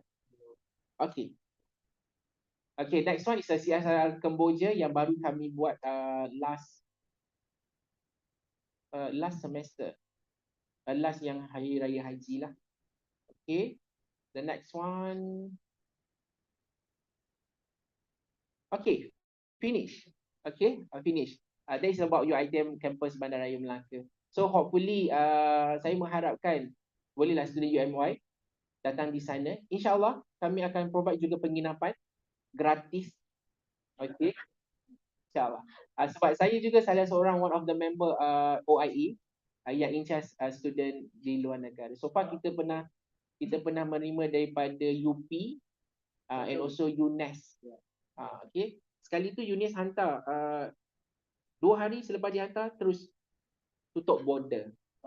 Kesianlah para pelajar tu satu semester kena duduk dalam tu sajalah. Okay. So thank you very much. Okay. Assalamualaikum warahmatullahi wabarakatuh.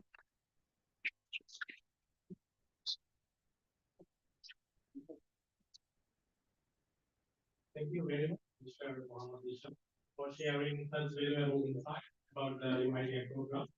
We are very grateful to know about the program of UiTM.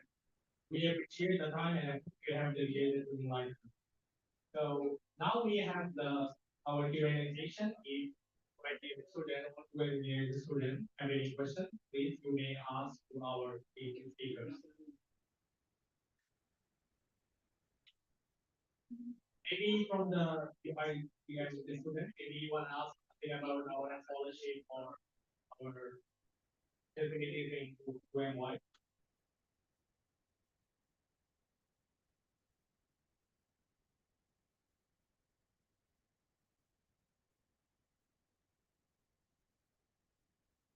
There are no okay, we have one student here.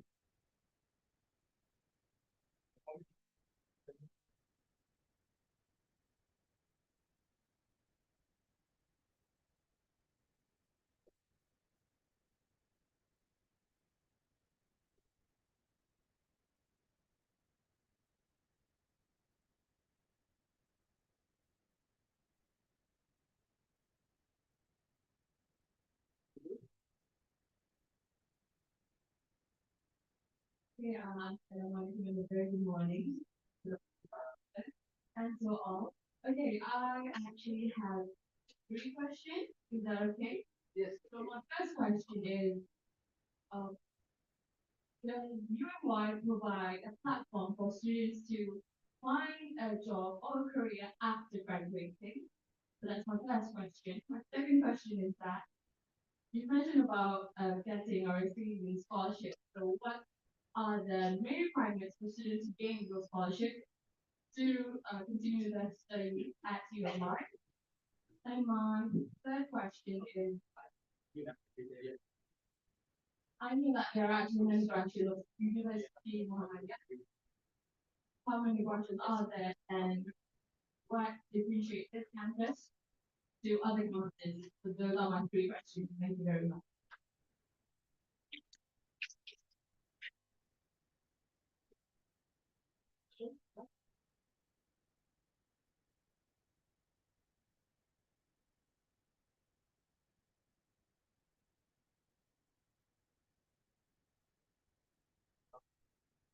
Any more questions for the participant? From UMY student? You want to ask about anything on IDM?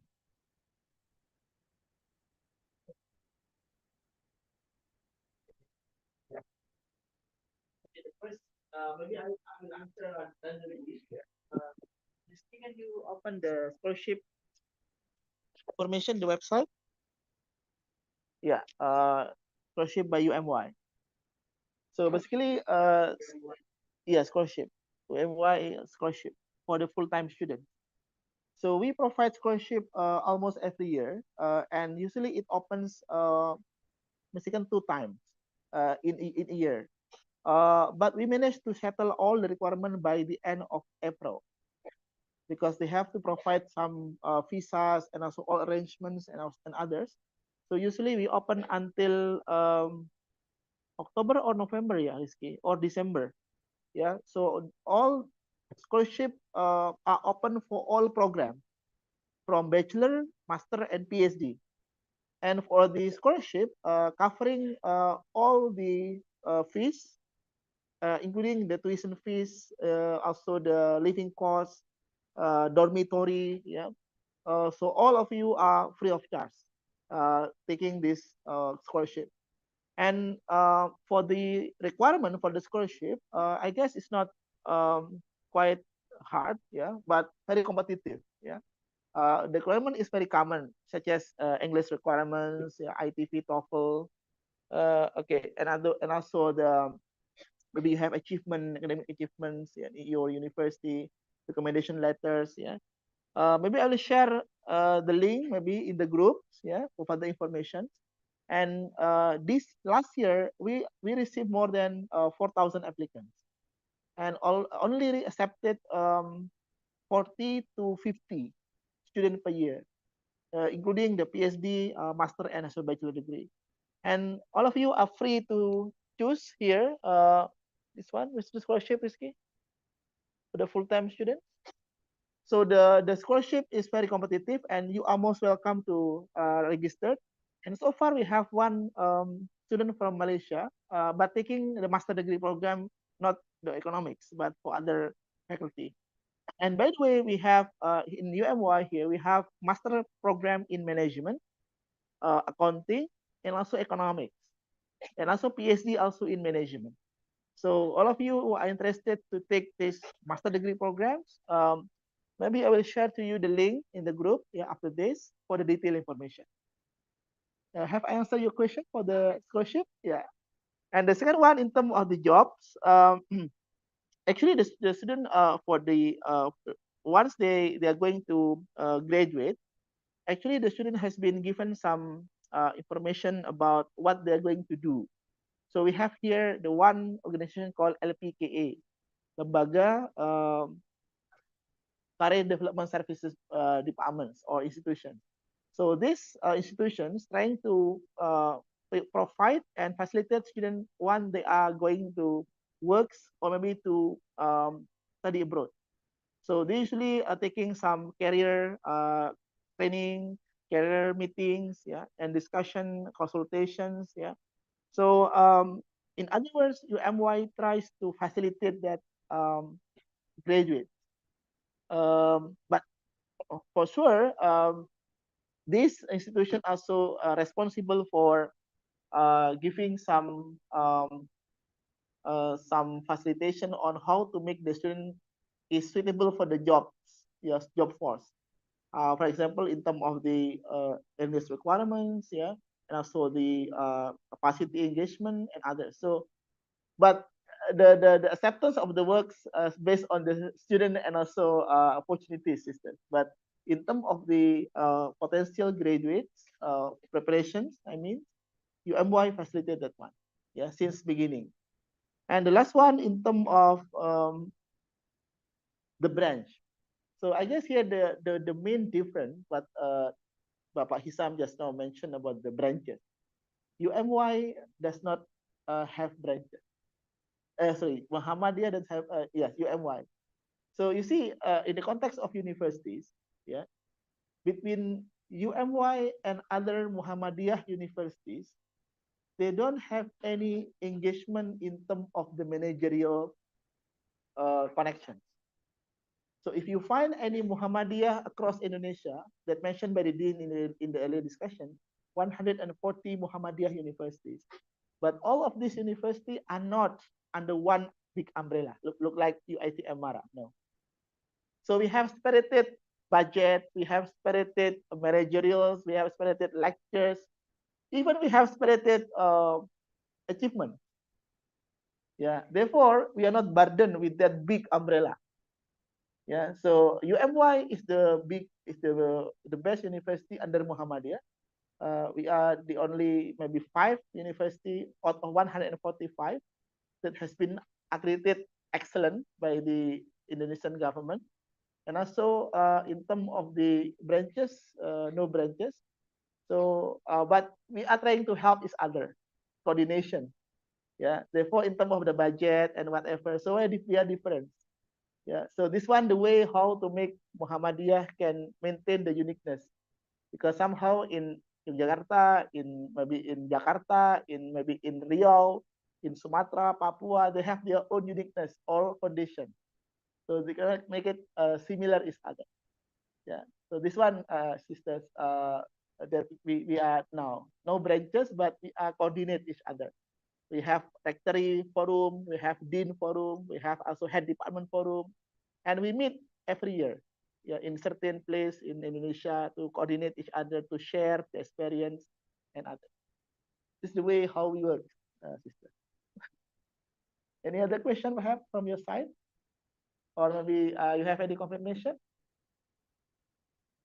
so far? Mm-mm. Entrepreneurship. Okay, any other question from our dear student from UiTM perhaps, or from UMY student, please?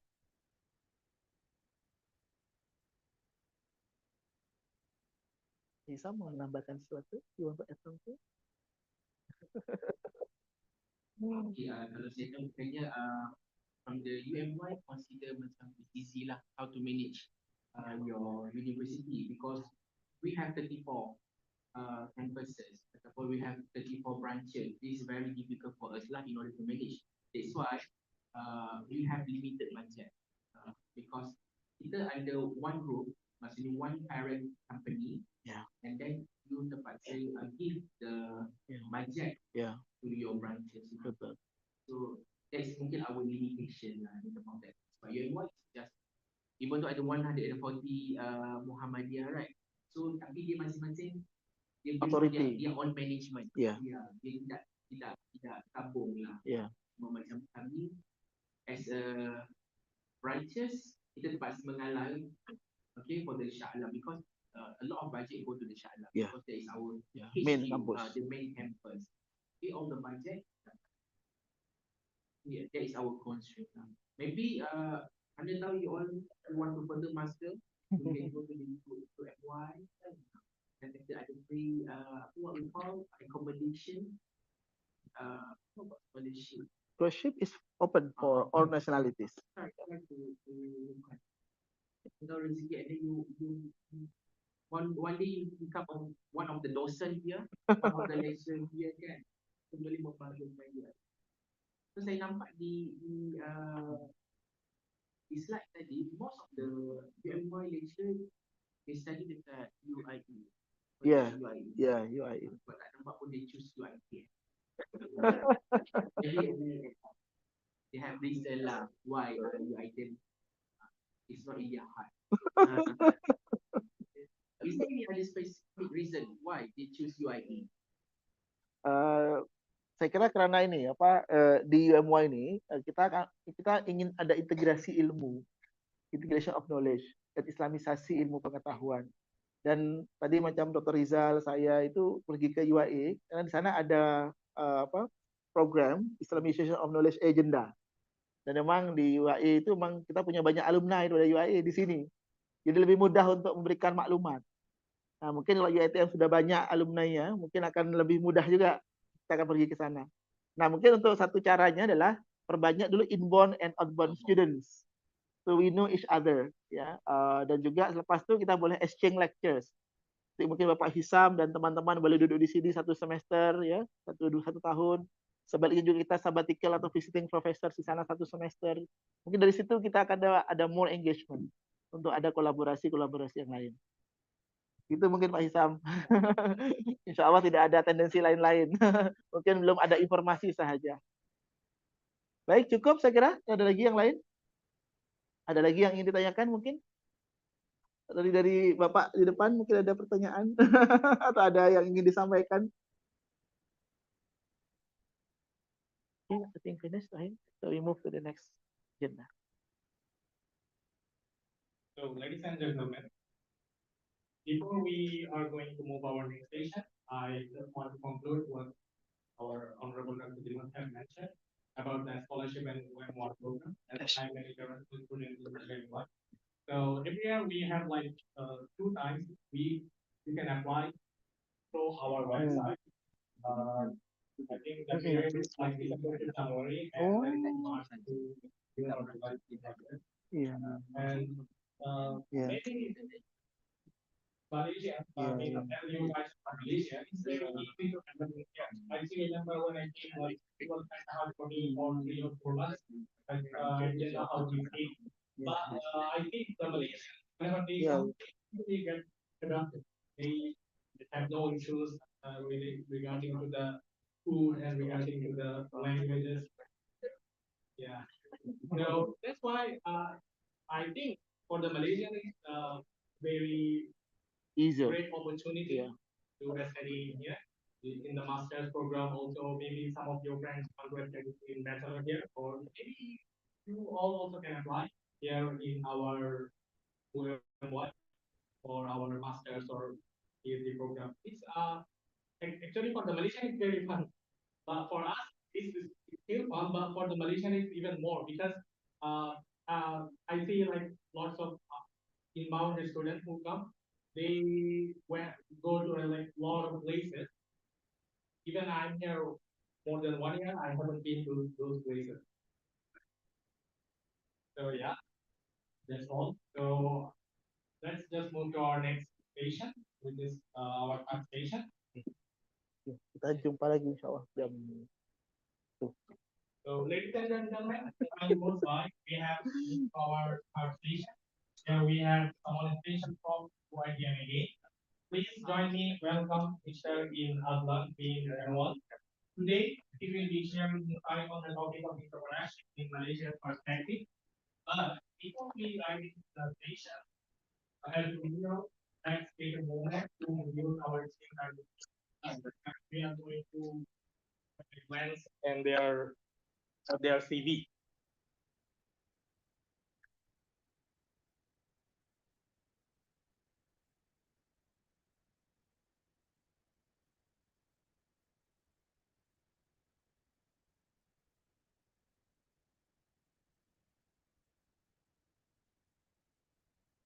Okay, so as you can see, our esteemed speaker CV here. His current position is senior lecturer, faculty of business and management in UiTM, and also he is working as a visiting professor in multiple universities. The next. And here's the position in UiTM. Senior lecturer from 2020 to until now, and 2017 to 2019 program coordinator. And you can see the CV. Scroll down.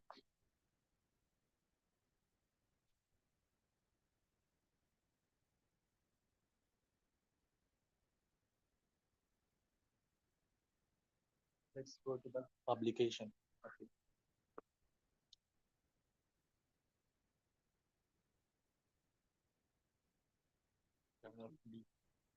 Yeah. So here we can see the publications from our esteemed speaker. We have so many, we can see so many journals and publications.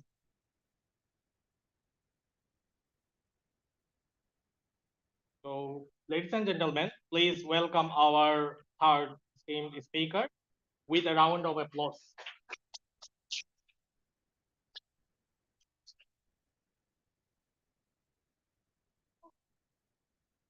So I would like to remind our time is 25 minutes. Okay. Since we have to finish our station by 11:30. I'll try to go.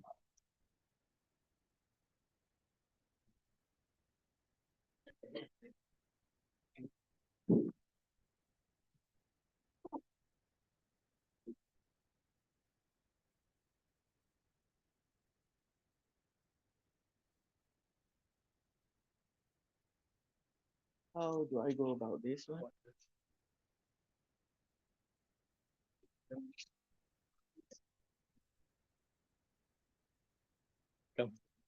Bismillahirrahmanirrahim.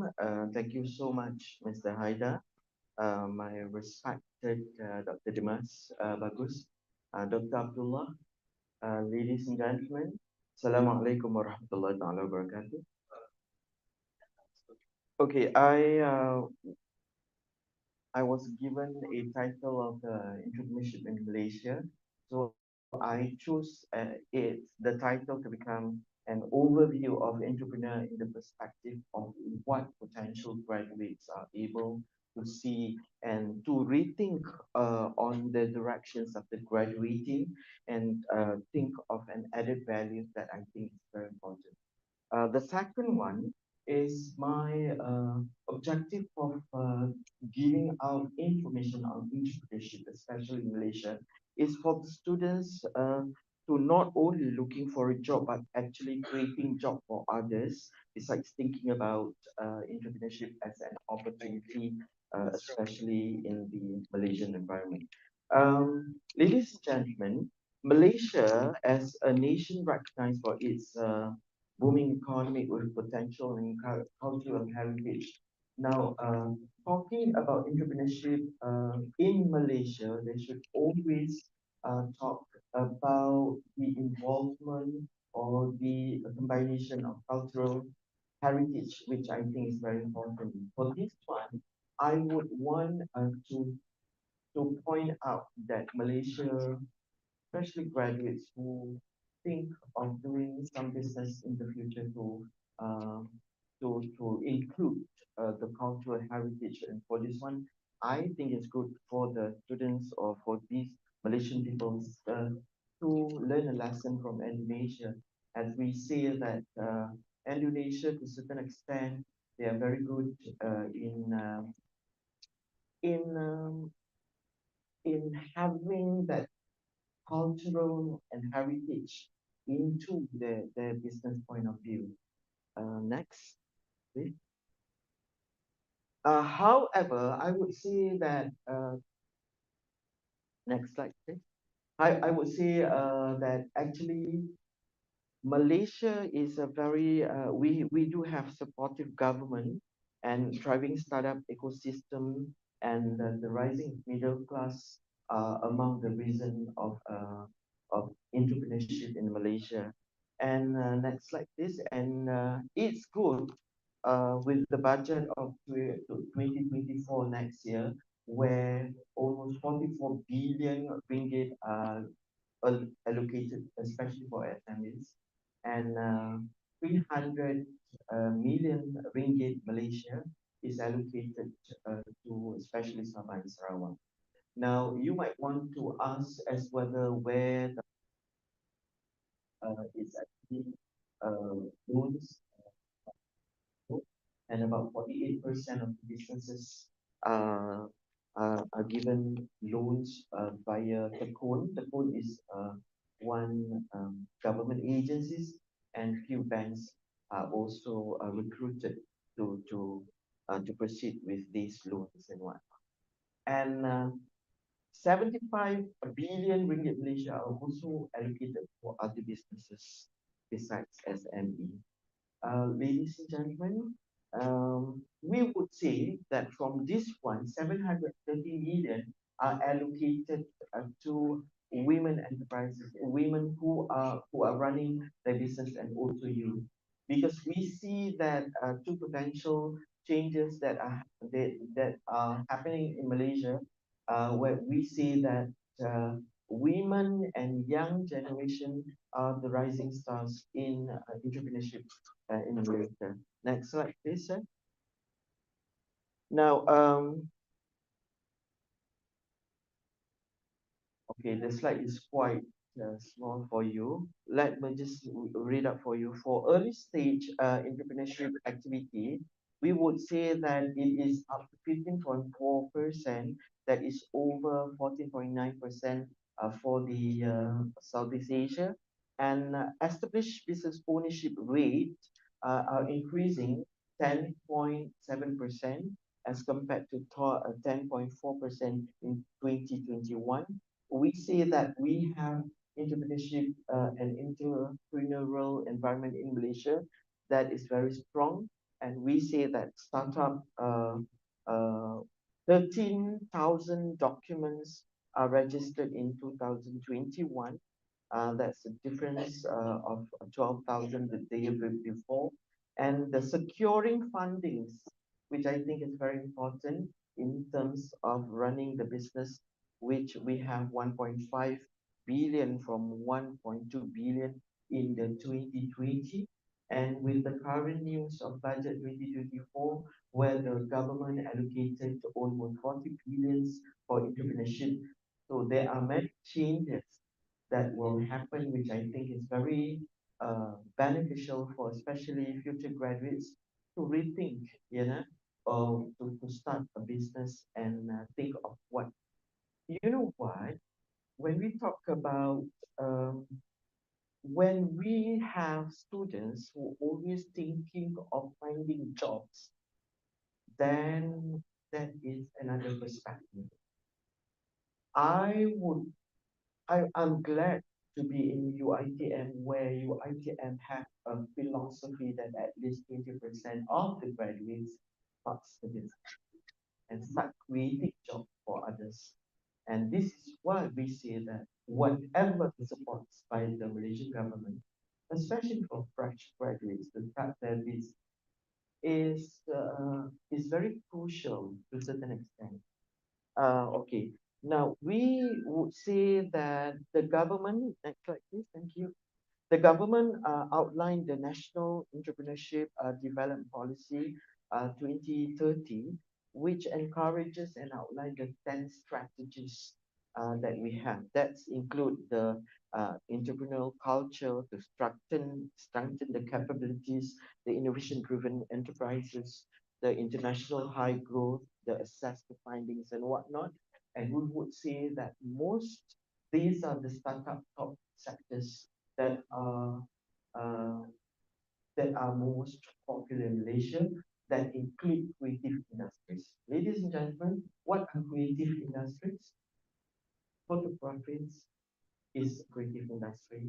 The culinary, we have others such as the, the the creation and the creative work that we have, and these as some of it could be a hobby to certain graduates, I'm asking and I'm telling out this because sometimes they would wish they have so many skills, but to to which actually they don't realize they do have other skills as add value added, which I think is very important for them to realize the potential of having these entrepreneurial skills to start a business. Okay. Um, and we do have the Creative Industry Master Plan this year, which has been developed to focus on the nurturing creative industry for economic growth. Next slide, please. Sir.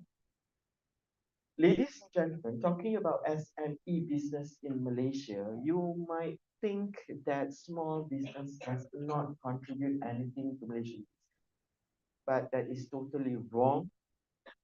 Actually, there are more than 1.2 million SMEs in Malaysia, and it represents 97.4% of the nation's total number of establishments. We would say that micro enterprises comprise of 78.6%, or more than 900,000 firms in 2021.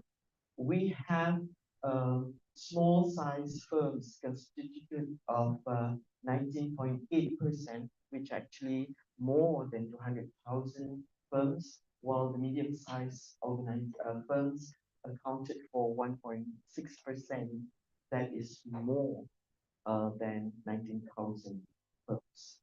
And it contributes to the GDP of 57.1%.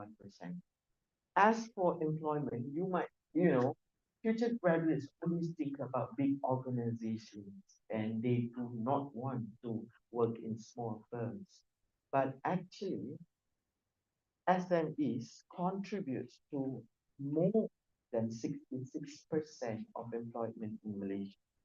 So it shows that you people, especially, I'm talking about fresh graduates, venturing into new businesses, when you can create more jobs, there will be more opportunities for other people.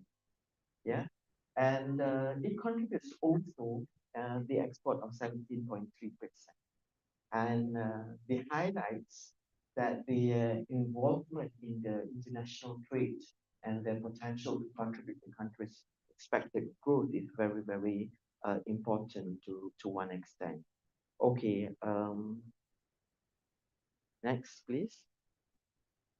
I am very glad to say that the World Bank 2023 has outlined that Malaysia was ranked the 12th place from 120 economic, demonstrating that the growth is an advantage for Malaysia to one extent, and it says that to start a business that will take only 5.5 days with the cost amounting to about 0.7% of the income per capita as compared to the 12.5 days and 7% from other parts of the world in terms of starting a business.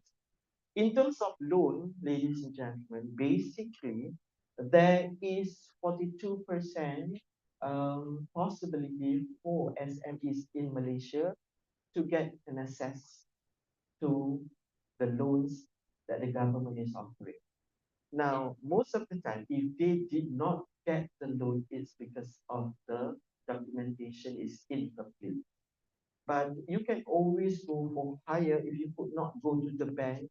There are NGOs and government agencies who provide this kind of loans.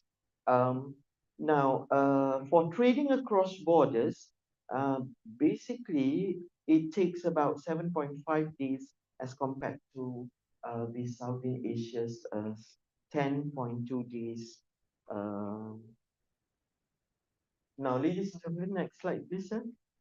We say that the improvement of government regulations, policies, and whatnot has contributed to the strength of what Malaysia is doing in terms of motivating SMEs organization. Now, what are the strengths that include the business-friendly government operations where we have is one single system, a window system of registration that is the SMEs. In terms of education, we would say that the government has encouraged STEM, which stands for Science, Technology, Education System, where mentoring and fundings are becoming one of the top priorities in encouraging small business.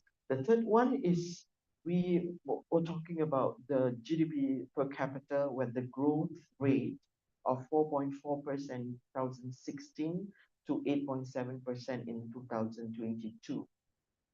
We would say also the entrepreneurship investment by the governments that include the National Entrepreneurship Policy in 2020, where women and young people are encouraged and becoming the most target in terms of helping them to explore the ideas, the tools, the support, and also the training to become business women and businessmen. The second one is the SME Master Plan 2021 that has been developed by the government to help expand and also improve the business and to help them to be very sustainable and to help them with competitiveness. The third one is the My Business .gov.my that has been developed by the government as a central hub to advise, to direct, and also to have access to help them getting access on the government resources that we have around. We also have few others. For example, we have technology park where it's in Bukit Jalil, Malaysia, where it serves as an incubators that supports other business to experiment and to do whatever ideas that they have. One that I have a good relationship with is Magic. Is another one government agencies I have that good relationship with Magic is a government agency because I'm teaching innovative subject, innovative strategy thinking subject, where this particular agency, government agency helps in terms of the innovation part of business. We do also have the National Innovation and Creative Entrepreneur Economy 2023 that has just been developed, focuses on funding the research and development into small businesses especially. And last but not least, we do have National Entrepreneurship Ecosystem, which they try to do some process of lowering the process of business entrance into business. The second one is to encourage cooperation and strategize in prioritizing entrepreneurship in Malaysia especially. Next slide, please. Thank you so much. Now, I would say to a certain extent that this is somehow very, very important as it relates to the GDP per capita.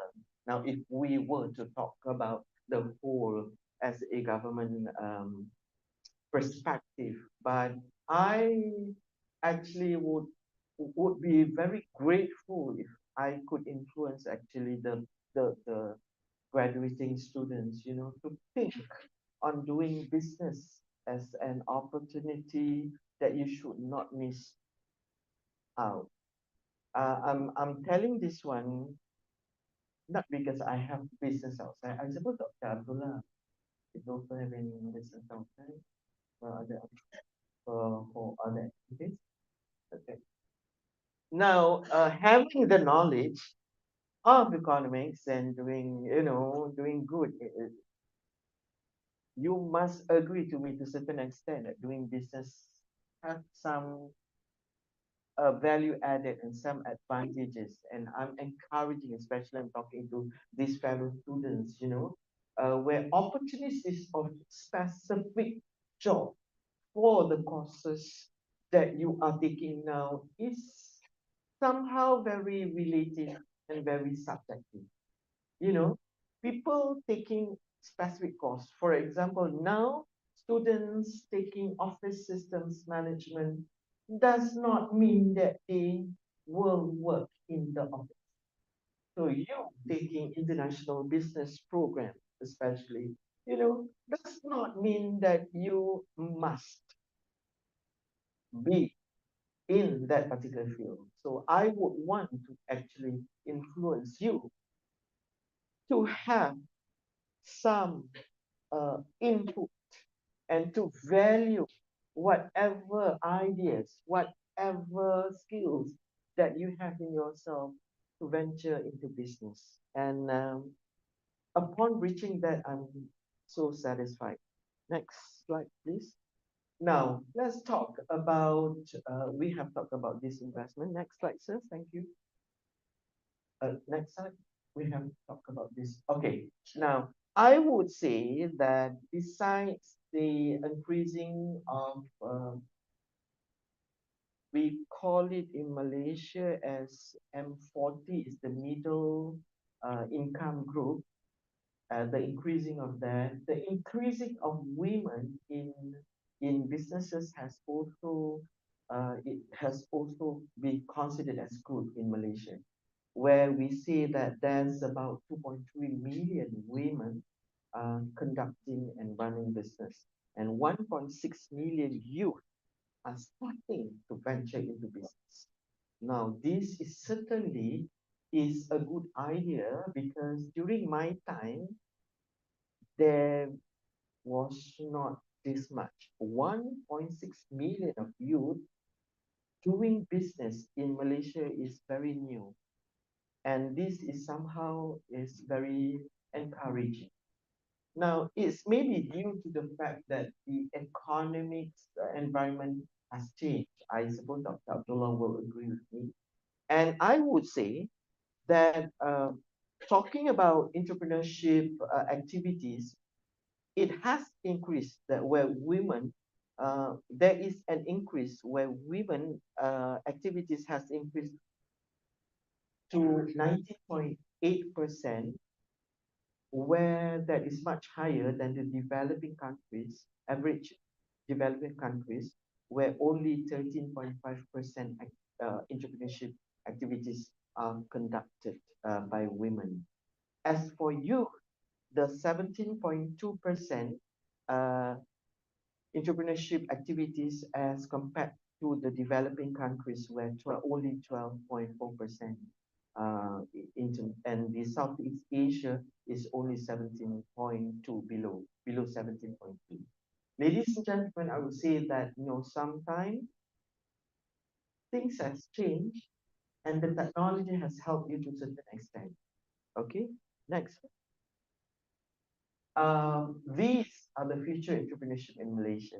We would say that the growing of middle class that makes other generation has found out that it's good for them to start venturing into business. And what you should do is to be alert in whatever is happening around you. And I would say the vibrant startup ecosystem that is helped by the government has helped to a certain extent. The trend in entrepreneurship in Malaysia would include this one. Next, sir. Next slide, sir. Thank you. Next. These are the initiatives by the government. We do have SME corporations, and this website says, I do have this link for the websites. Next slide, sir. Thank you. These are the programs initiated by SME to help. It is under the Ministry of Finance in Malaysia. Next.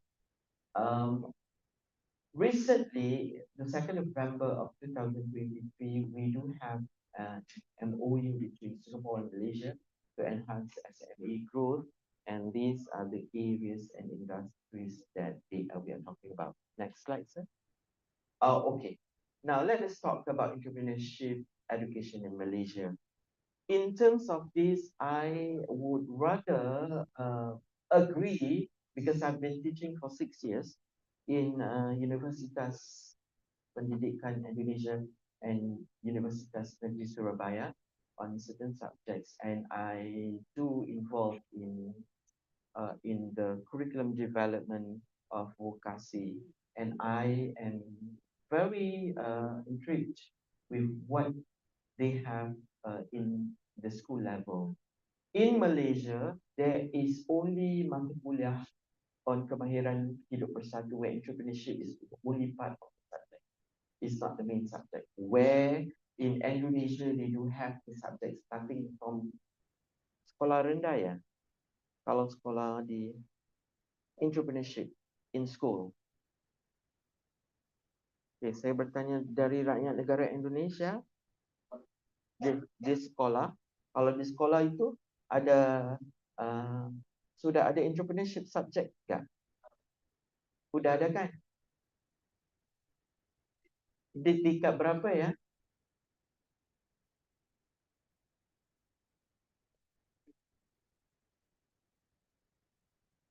Okay, if it's in the university, what's the subject about? You have few subjects, yeah? You have few subjects. Now, very interesting. Very interesting because Indonesia started from the early stage where we don't have that in school. It's only part which I think the government of Malaysia should change. They should actually encourage parts the subject of entrepreneurship starting from school. We do have a few bachelor's degree in entrepreneurship in Malaysia. That is by University Technology Malaysia, University Science Malaysia, University Malaya, and one master program in entrepreneurship in Monash University Malaysia. But as for our university, we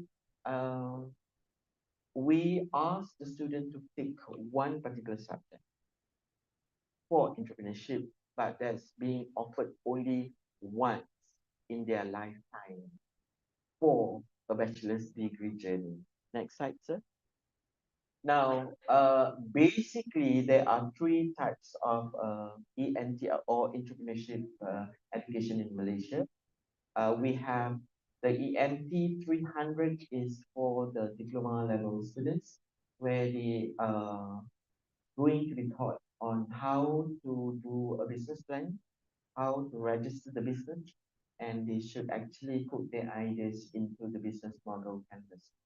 Because business model canvas do help them into placing whatever ideas that they want to do. For ENT 530, I suppose Cik Fahri is teaching this one. Yeah, it's the relate business with social media, especially because the changes in digital marketing the changes in technology has made that it's very important for them to be involved into digital marketing in promoting the business and whatnot. Are they going also being taught about business plan? They do, right? Yes, correct. And register business, and they need to promote their business in social media, and they need to even sell products with a minimum of 60 ringgit Malaysian. That's what the student have to do.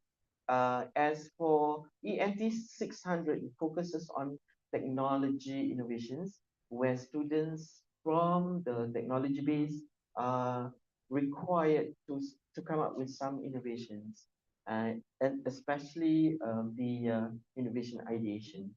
A prototype, the better their idea is, the better marks they get for that particular. Next, sir. This is another organization by Malaysia under the Ministry of Finance that is called Malaysia Digital Economy Corporation, that is MDEC, also helps fellow entrepreneurs in expanding, especially in promoting their businesses. They also provide a service as to mentor these organization firms. Next, please. The next one is magic, as I said.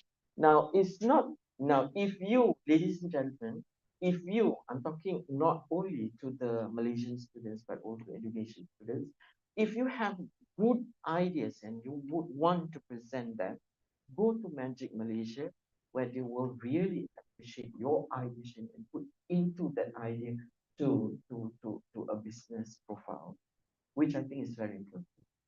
Another one is Petronas. Petronas Malaysia also encourage, they have 1 day a week, 1 day a week, which is actually Tuesday, where pitching ideas are encouraged, and they will provide time for you to come to their organization to come up with any business ideas that you want. And if the ideas is very interesting and attractive enough, they will give you some grant for you to start business. Next, sir.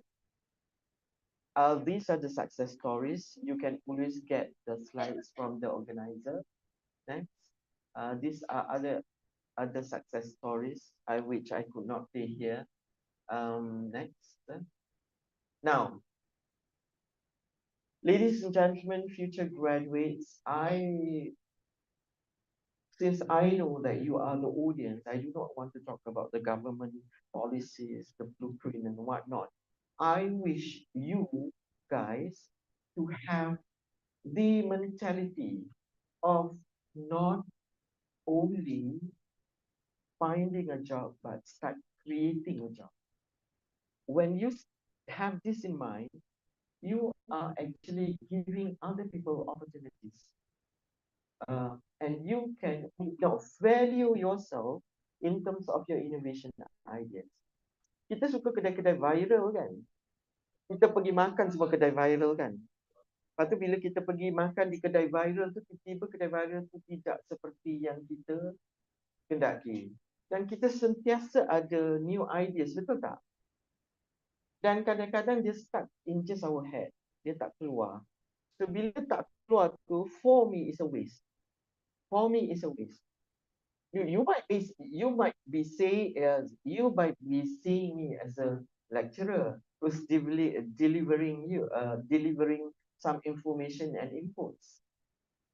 But just to let you know, if I were to become just a lecturer for me with my with my with my wide, very in-depth ideas of not being business is just such a waste.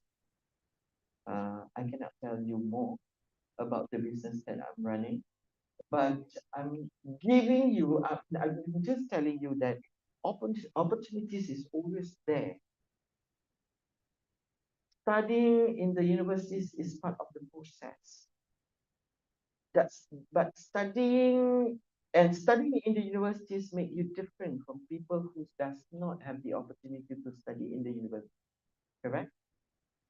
So that should make you very different. Second one, if you do have some ideas, go towards realizing the ideas. With that, I thank you so much.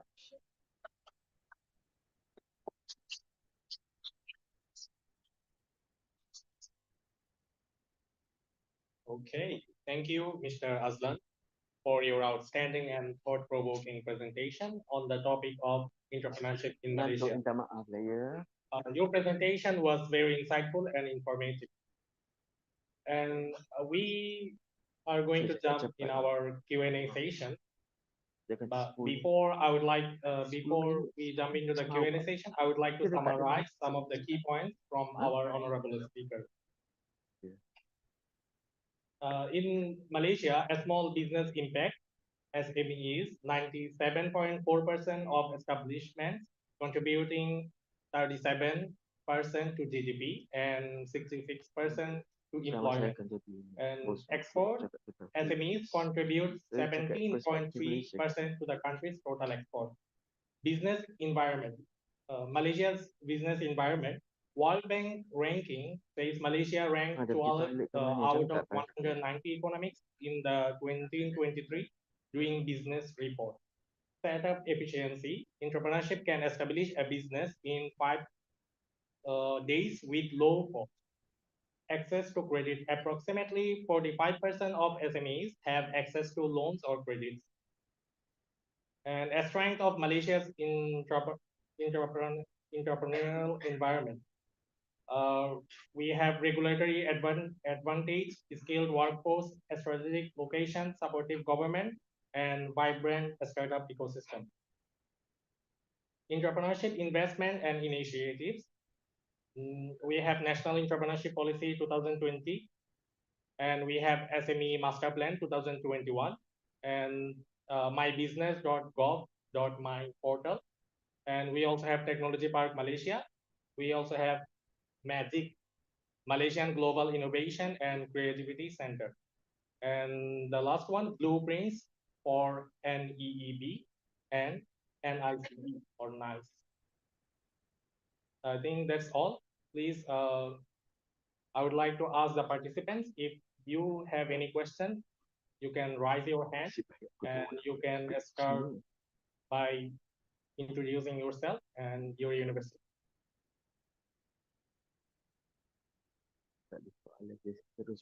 Okay, anyone else? Please raise your hand. We have someone here. Can you help me?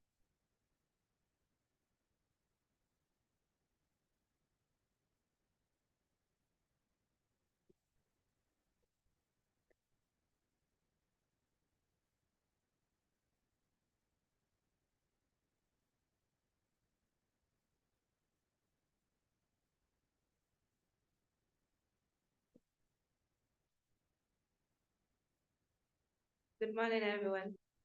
My name is Aisha, and I am from the University of Muhammadiyah, Yogyakarta. So, thank you, sir, for the lecture. It was interesting. And in your discussion, the slide there, you talked about the underprivileged like communities. So, I wanted to know, are there any initiatives or programs aimed at fostering entrepreneurship among underprivileged communities? Also, like how does the Malaysian culture and religious diversity influence the entrepreneurial mindset and business practices. How does the cultural and religious like influence on the people? Then I have a third question, which is talking about gender and ethnicity, gender equality. Can you give like elaborate more of the level of diversity and inclusivity within the Malaysian entrepreneurial ecosystem, like particularly pertaining with the gender and ethnicity? That is all I want to share.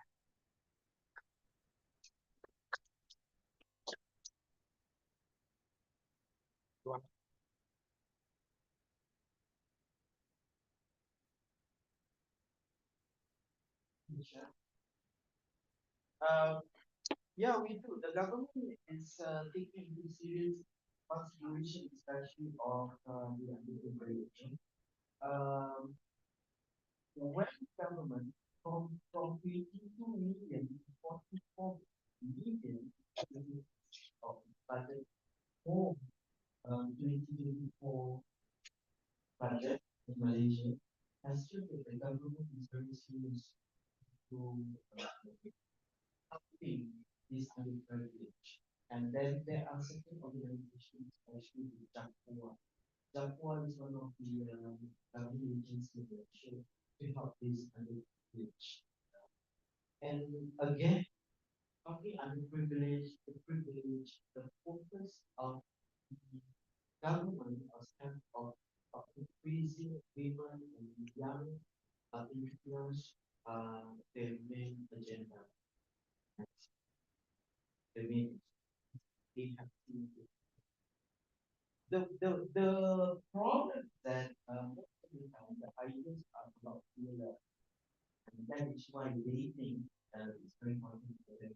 How you certain uneconomic succession to training also besides the money and to encourage these people to come up with a very unique and encouraging work.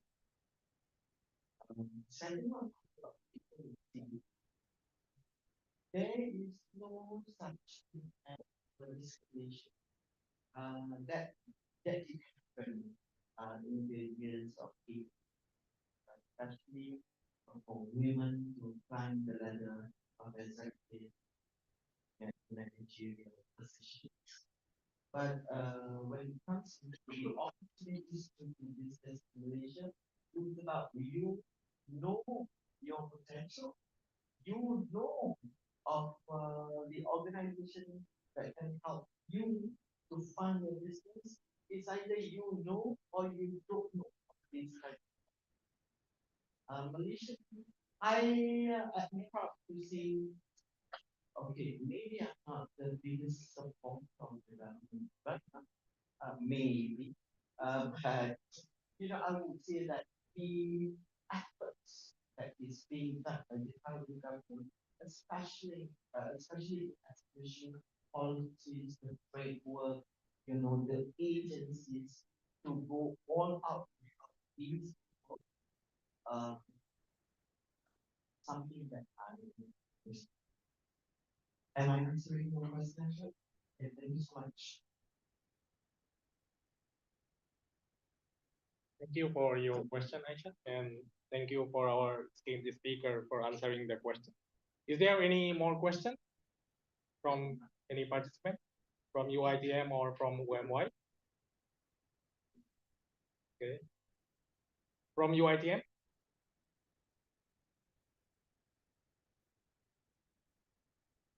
Okay.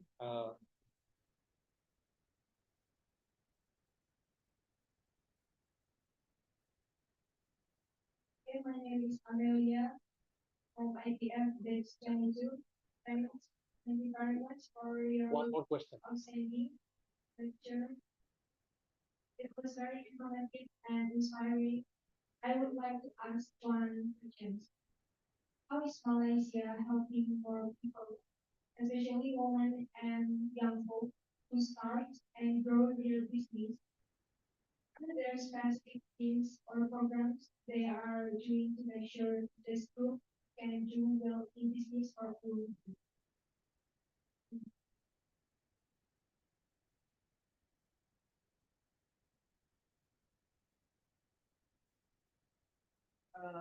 the best thing about helping women in your young is for when they do efforts from Japan.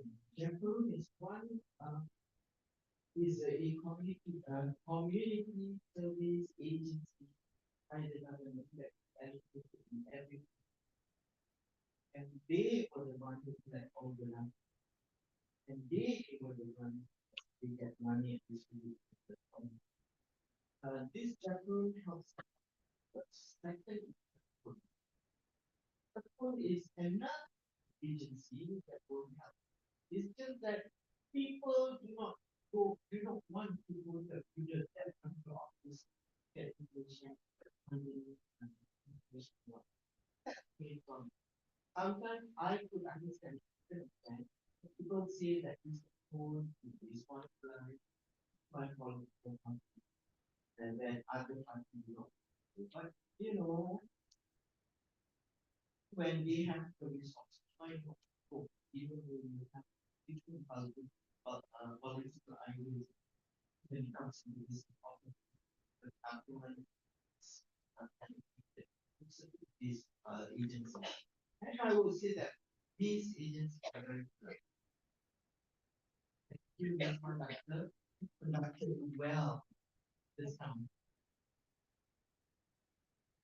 Okay, thank you very much for the question and answer.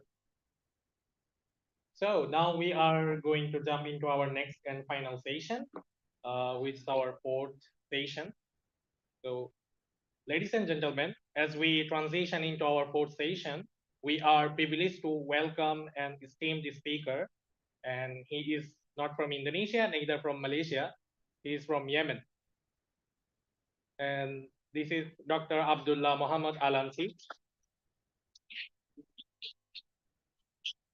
Today, he will shed light on entrepreneurship from an Indonesian entrepreneurship in Indonesian perspective. Before we had entrepreneurship in Malaysian perspective, now we are going to have our lecture on entrepreneurship in Indonesia's perspective. Before we delve into the session, let's pause for a moment to introduce our distinguished fourth speaker by exploring his remarkable journey, outline, and his impressive CV.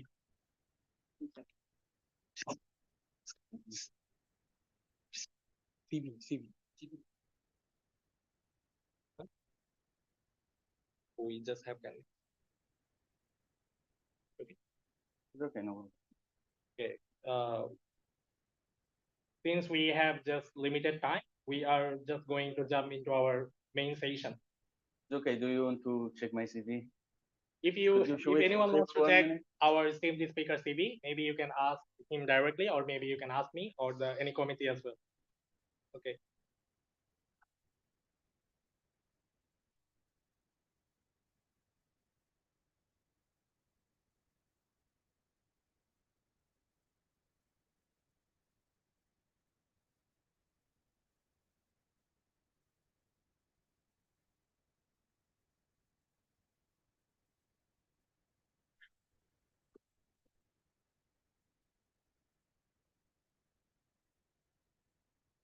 Bismillahirrahmanirrahim. At the beginning, I would like to thank our friends who are coming from Malaysia. Thank you for coming today. Directly, we will start the subject. We talk about the Indonesian entrepreneurship perspectives. Next.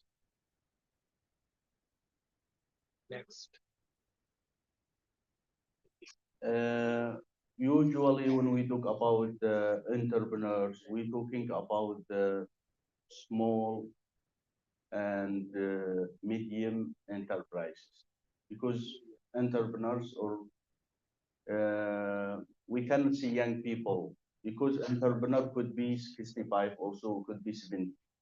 So when we talk about entrepreneurs, means we are talking about some businesses that start like having opportunity or ideas and change this idea to be startup or venture. micro and small medium-sized enterprise, or what we call MSME, is, and entrepreneurs play an important role in Indonesian economy, of course, because small or micro and small medium enterprises account for 99% of all firms in all economic sector and employ over 95% of the population in Indonesia. So, as you imagine, there are many big businesses, many of brands, many of companies that we know, but for actually in Indonesia, there are 99% of all firms are SMEs. And this, or people employment in these firms, almost 95%. Based on statistic in 2018, this 1 million civil servants. So, for example, people who are working for government in Indonesia only around 1 million, and there are 3.2 million also working for federal governments, and other people or employees from this population around 270 million are working in small and medium enterprises. Next. Also based on the data of the Ministry of Cooperative and small or micro small medium enterprises, the number of SMEs has reached 65.4 million. So you can imagine how many firms or how many startups in the country, around 65.4 million, which contributes to the GDP with 9,580 trillion rupiah. This is based on the statistics on 21. Okay, next. So, how to describe the MSMEs in Indonesia? Account for over 90% of all firms in Indonesia. So this 99% of all firms, 99 million people, over 70, based on the statistics, almost 97% of the population are working in these enterprises. Majority are self-employed enterprises with formal higher paid employees. Although government of Indonesia supports entrepreneurship and small medium-sized enterprises, improvement must be made also because there are still many problems and obstacles. Next. Okay, we go quicker with some statistics about the classification of small and medium enterprises. Usually in the Indonesian, we introduce also the micro businesses as well, not only small and medium-sized enterprises, but also including the micro businesses. Some of the information or the statistic, all the statistic, the micro should have at least maximum of capital 1 billion or 1 million rupiah. And the revenue also must be 2 billion. The small size, it is from 1 to 5 billion, and also the medium size, it is from 5 to 10 billion. So this is how Indonesian introduced the small and medium enterprises. Next. So if we talk on Rupiah also, we will have these numbers, almost 50 million to be micro business, around 50 million to start, or to, we call this is micro business. About the small industry, we're talking about 500 million, almost 10 times the 50 million to be the small industry, while medium industry including from 10 until 10 billion or 10 million rupiah. This is the limit for medium enterprises. Next.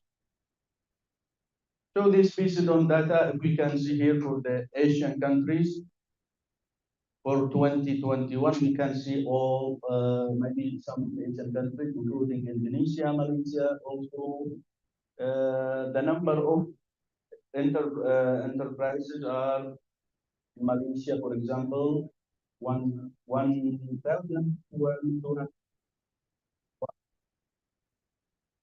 or in Indonesia, around 65, sorry, so this is 1,200,000, while in Indonesia it will be 65 million enterprise. So this is maybe based on the population and many other factors. Three reasons government of Indonesia must assist, or how the government assists the enterprises, create productive workers, and also can improve their productivity efficiency through small or large skills investment in technology, and also can be more flexible compared to big industry, because the smaller size enables them to adjust over changing economic conditions. So this is the government usually by conducting incubators or supporting business by giving them technology and training them to do better. Next. This is the distribution of micro and small medium enterprises in Indonesia. Maybe you can see clearly here. I don't know, but maybe the most famous cities in the country, including or in maybe in Java Island or Javanese Island, and including Jakarta, Jawa Barat, Banten, Jawa Tengah, also the Yogyakarta and Jawa Timur. Almost 5 cities, they are famous maybe with more medium and small enterprises. Next. Next. Okay, so the distribution based in categories. We can see here the first category, people who working in wholesales and retails. The second, working in food and drinks. The third may be in agriculture with 100 enterprises. Also, processing industry with 1 million and more. And the other categories, you can see there are also many different categories for this SMEs. Next. Here we see the share of young people in Asian countries. We see that Indonesia coming at the first with most young people who are working in small and medium enterprises. Indonesia with 35%, Thailand, Vietnam, Malaysia, Philippines, and last is Singapore. Okay, next. So here is the stage of business development. First stage is during the startup stage. Indonesia business have trouble finding how to find the funding or financial for the business. This is the best, maybe the most problem faced by entrepreneurs. Growth stage, also in the growth stage where business are earning profits and usually legally established, the entrepreneurs can seek outside financing. Usually we know when your business start to grow up, directly you will get people will trust or will believe in you and come to give you more funding. Expansion phase and majority phase is the last one. So this is, I think, the same other businesses, how to the all business develop. Okay, next. Maybe we wait for Adan.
We continue. So the next slide talking about the demographics of the small and medium enterprises in Indonesia based on age and gender. So as you see, this is in the last statistic, I think we can see the same for age, women and men, almost 50%. Maybe women little bit, entrepreneurs in Indonesia. This is interesting. Yes, also by age, you can see based on different generation, like maybe the generation X, which is maybe the from 65 until 80, maybe the most dominant group, and also the baby boomers also 50, the millennials, including you, or in your age more or less, with 37%. Also, we have boomers, also Generation Z, but with little proper. Next. Here is the stages or phases of how they do entrepreneurs their own business. Maybe we can hear early digital adopter. In this case, because as entrepreneurs, when you start now your own business, you need to work with technology in most cases.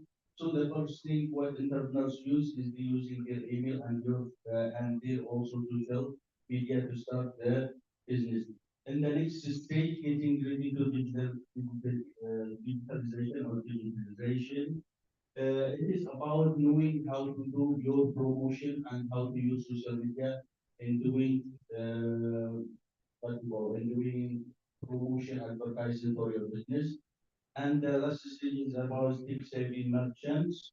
So when you maybe uh, go further in the second stage, you know how to use social media for advertising and promotion, etc.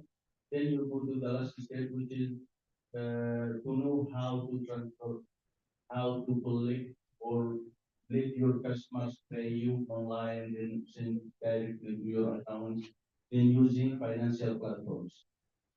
Okay, next. Next. Here are contributions towards GDP.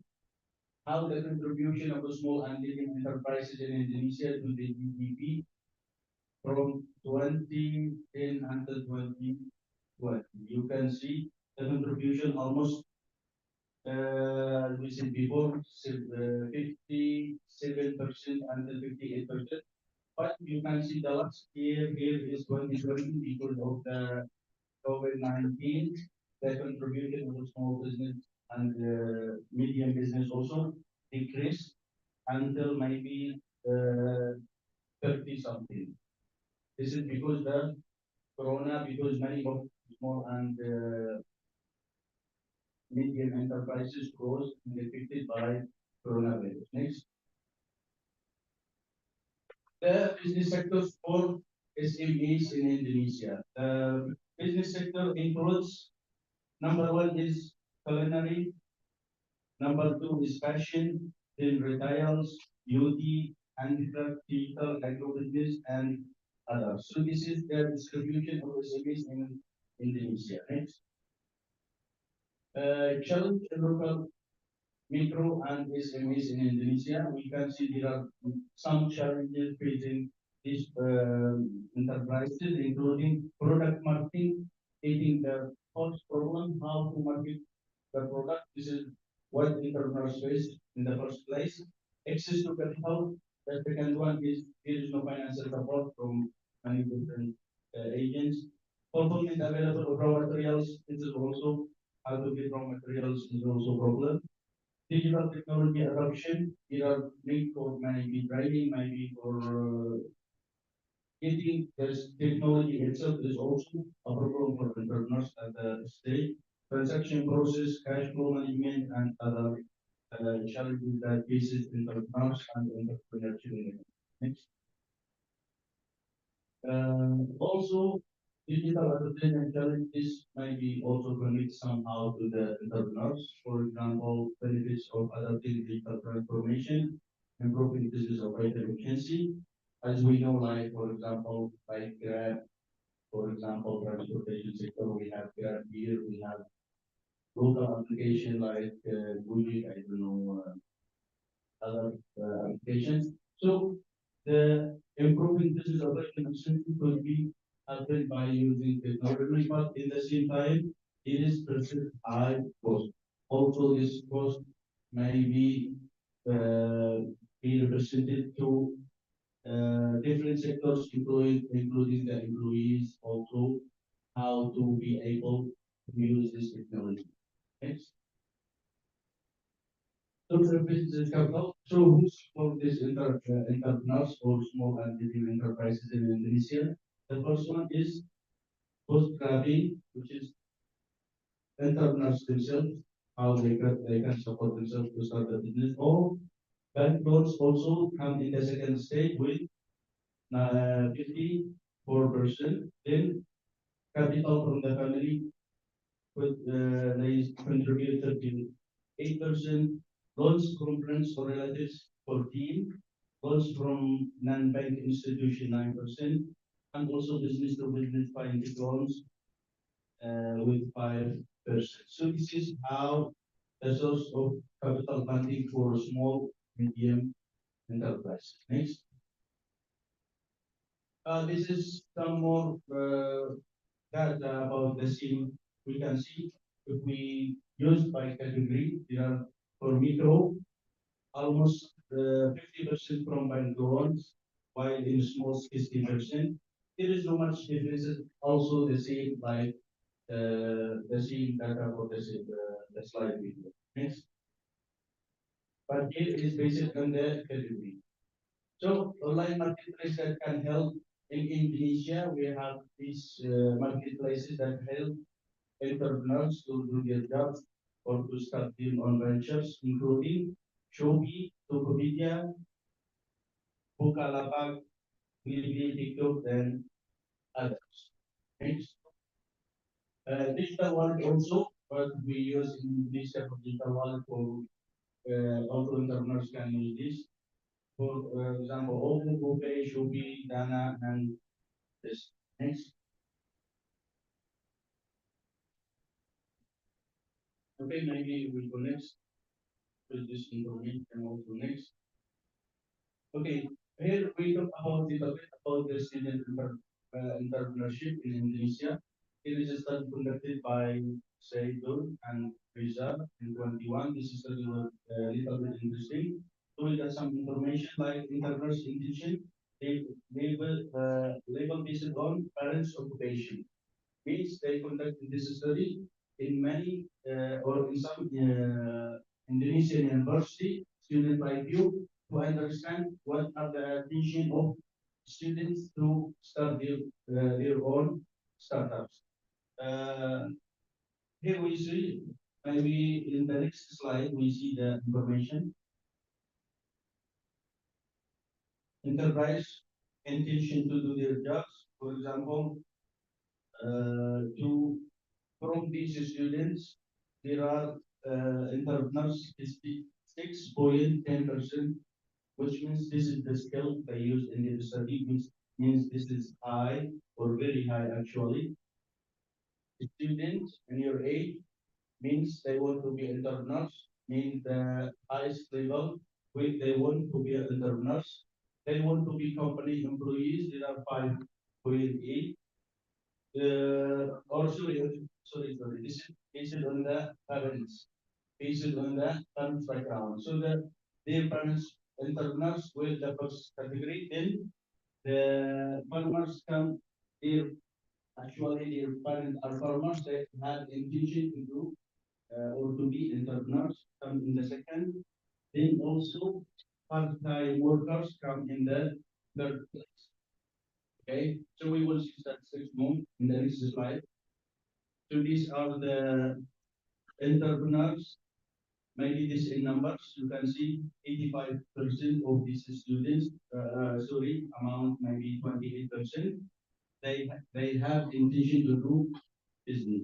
These are the universities with the study we have conducted, and this is based on parents' occupation. So entrepreneurs, dear parents, 28% will be entrepreneur. Their current company employee only 10%. Okay, and farmers 23, it employs 20. Maybe this third stage. Next. Okay, this is our examples of venture capital firms in Indonesia. Maybe you hear about some of them. The BB, Bahana Alta Venture, also Sarana Jakarta Venture, New Ventures Indonesia. This is example of companies that support entrepreneurs in Indonesia. Next. Also, we have angel investors and business incubators group. These incubators usually maybe in some universities they have these incubators. So the global entrepreneurship program Indonesia, this is from the government. Also, we have MIKA or MEK. Also, we have INARA, also the universities at Dallas level. This is angel investors. Also, they do the same what the governmental programs do to support entrepreneurs. Next. Also, there are sponsor programs for SMEs, including entrepreneur program by Ministry of Cooperative and micro and small medium enterprises. Also, growing new entrepreneurs Ministry of Industry and also Ministry of Education. Like there are three different ministries who can support and having program to help entrepreneurs to start their own venture. Next. Okay, maybe that was the last slide about the supporting agencies and programs conducted by the government and also by different bodies from the government or private sector in Indonesia. Thank you very much.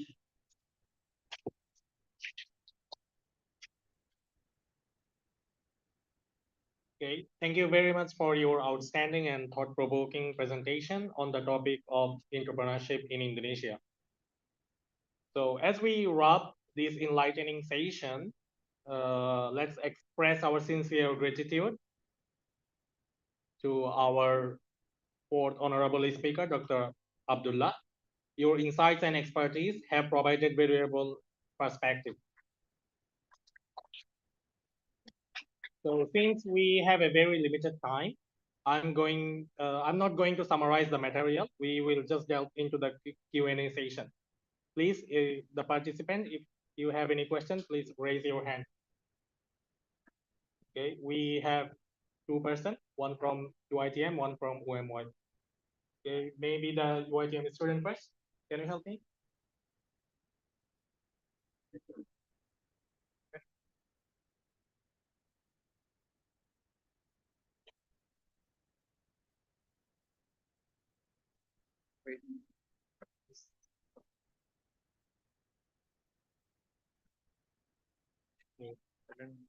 Yes. Okay.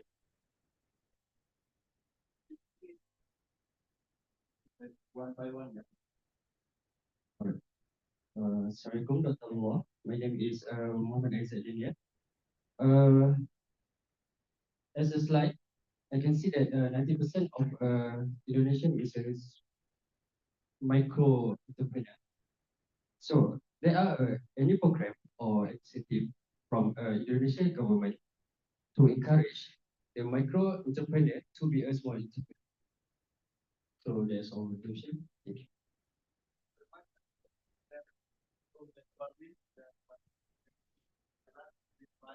About the supporting agencies and including Ministry of Industry, Ministry of Creative Corporation, and also Ministry of Education. And also there are many different parts like incubators. We call incubators like in universities. They have also many of incubators to support entrepreneurs. Also like business hubs in different countries actually. But in Indonesia we have the Ministry of Creativity, maybe something like that. I don't know the exact name in Bahasa, but this also they have this ministry to help creativity in the country. And they have business hubs in different sectors in Indonesia, helping people, including entrepreneurs, to sorry, I forget that much. So, uh, helping entrepreneurs to start their own business. So there are many different agencies, including government, including universities, including private sector, to support entrepreneurs. Thank you.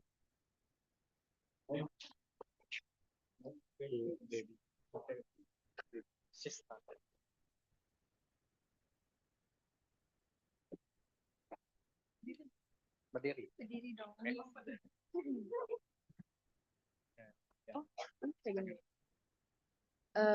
Hello, sir. Let me introduce myself first.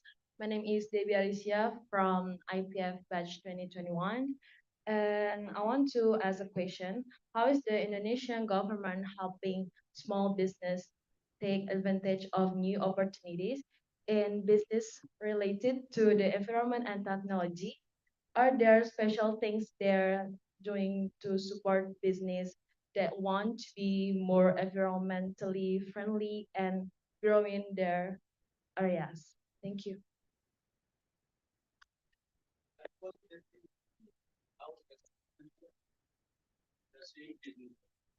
Okay, there is no exactly. I mean about technology. Okay, there is no exactly. They have like maybe Ministry of Communication. Like they have they give just technological support. So there is no exactly. She asked about the environmental helping with the environment. Environment. Did you ask about environment or technology? What was about the technology?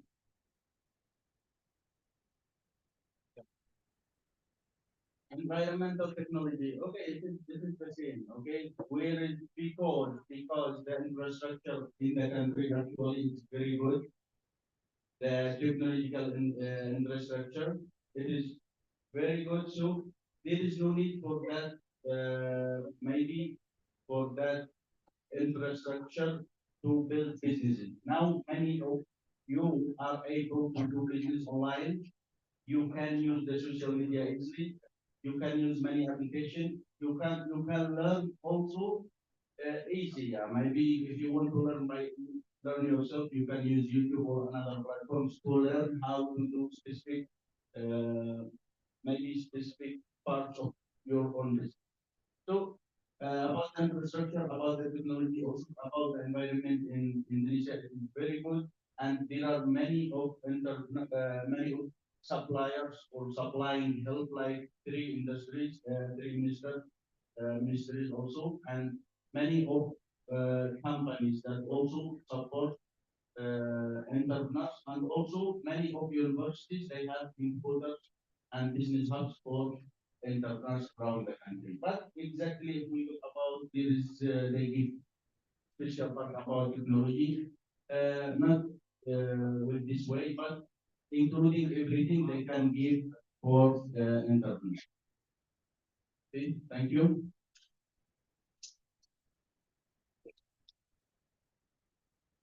More questions? No more. Still one. Okay. I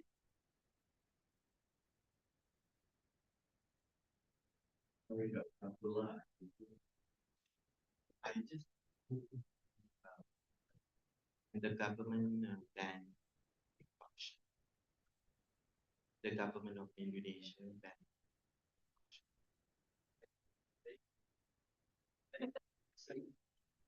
and the Malaysian government is considering banning.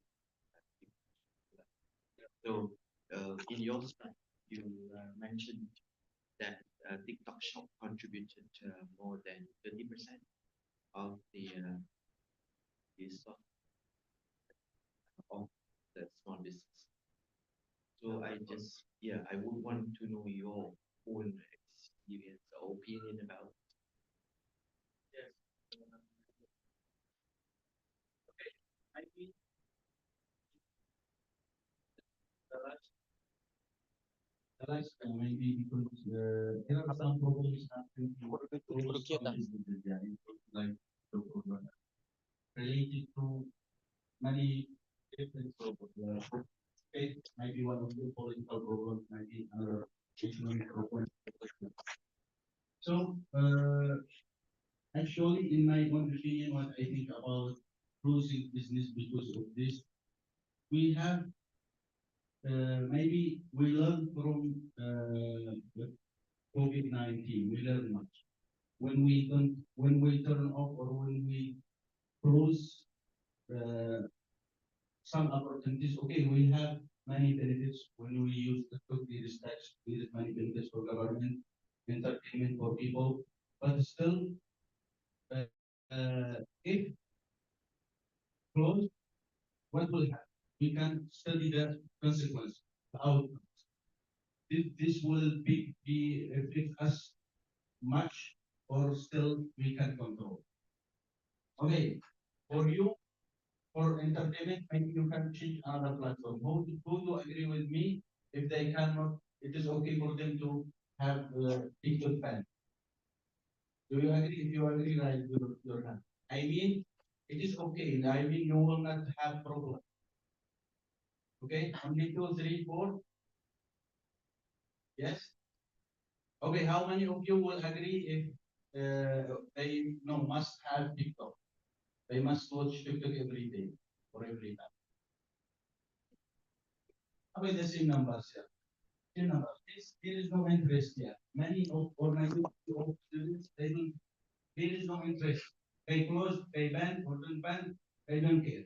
Because you can still speak to another social media platform.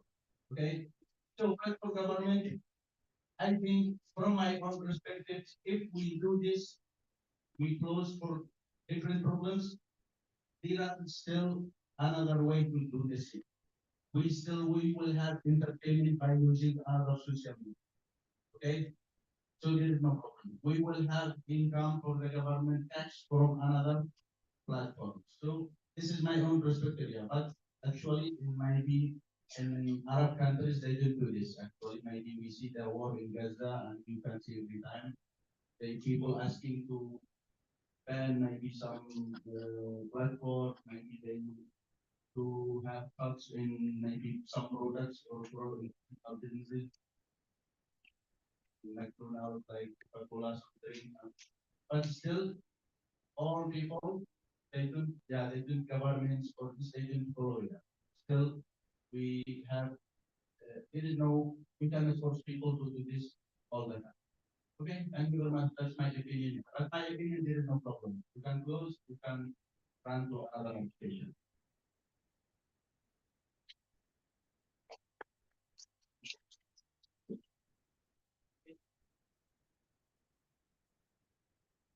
Thank you, Dr. Abdullah.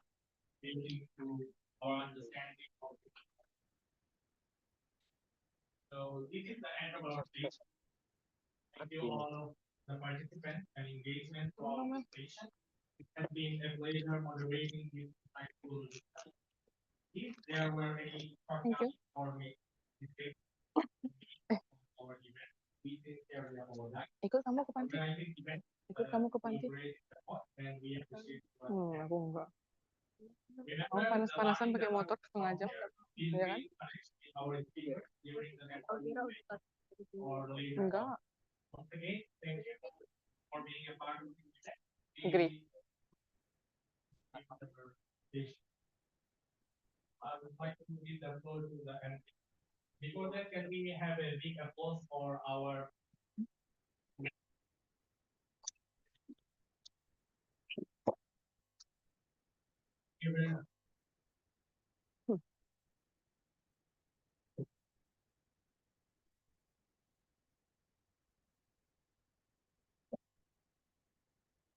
Thank you to the moderator and also the speakers for providing exceptional insight today. Finally, we are at the end of the main event. The next event is closing, followed by a photo session.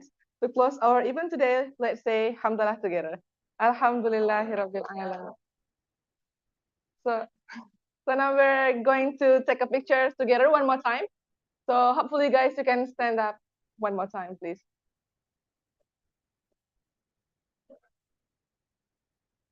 Oh, setelah ini makan diumumin nggak? Di sini aja. Apa? Di sini? Itu Mas Anggi. Mas Anggi suruh. Masa aku nggak bilang nggak jadi? Wi?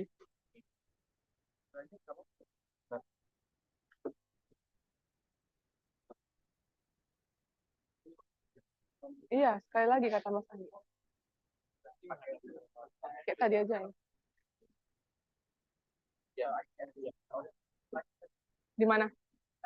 Iya, katanya. Ayo teman-teman IPIF bisa berdiri. Sila. Ais maju ke depan, Ais nggak kelihatan. Monik berdiri, Monik. Ya.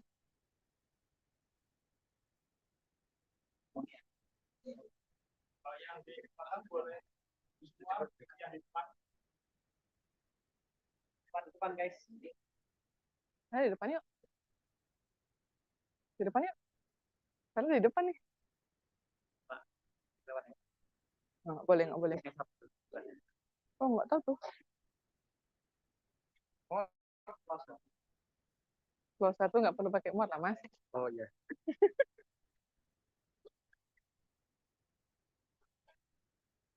Oh, ada kita. Alah. Oh, masuk ini nggak? BEM. Pasti belum ada itu.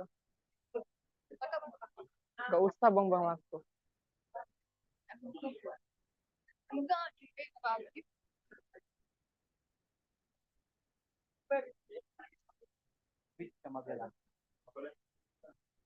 Mas Fajri masuk, Mas Fajri.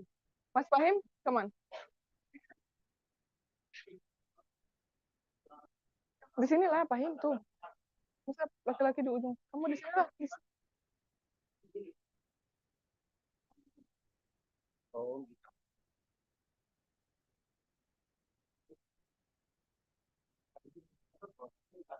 Closer.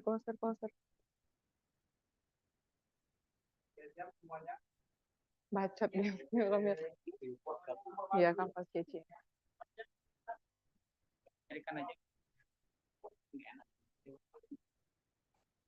1, 2, 3.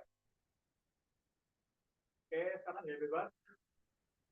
Apa gaya ini? 1, 2, 3.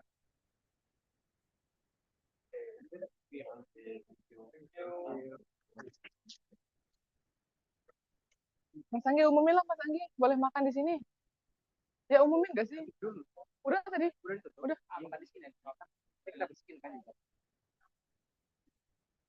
Untuk teman-teman boleh sebelum kita sholat bisa makan di sini dulu. Terima kasih.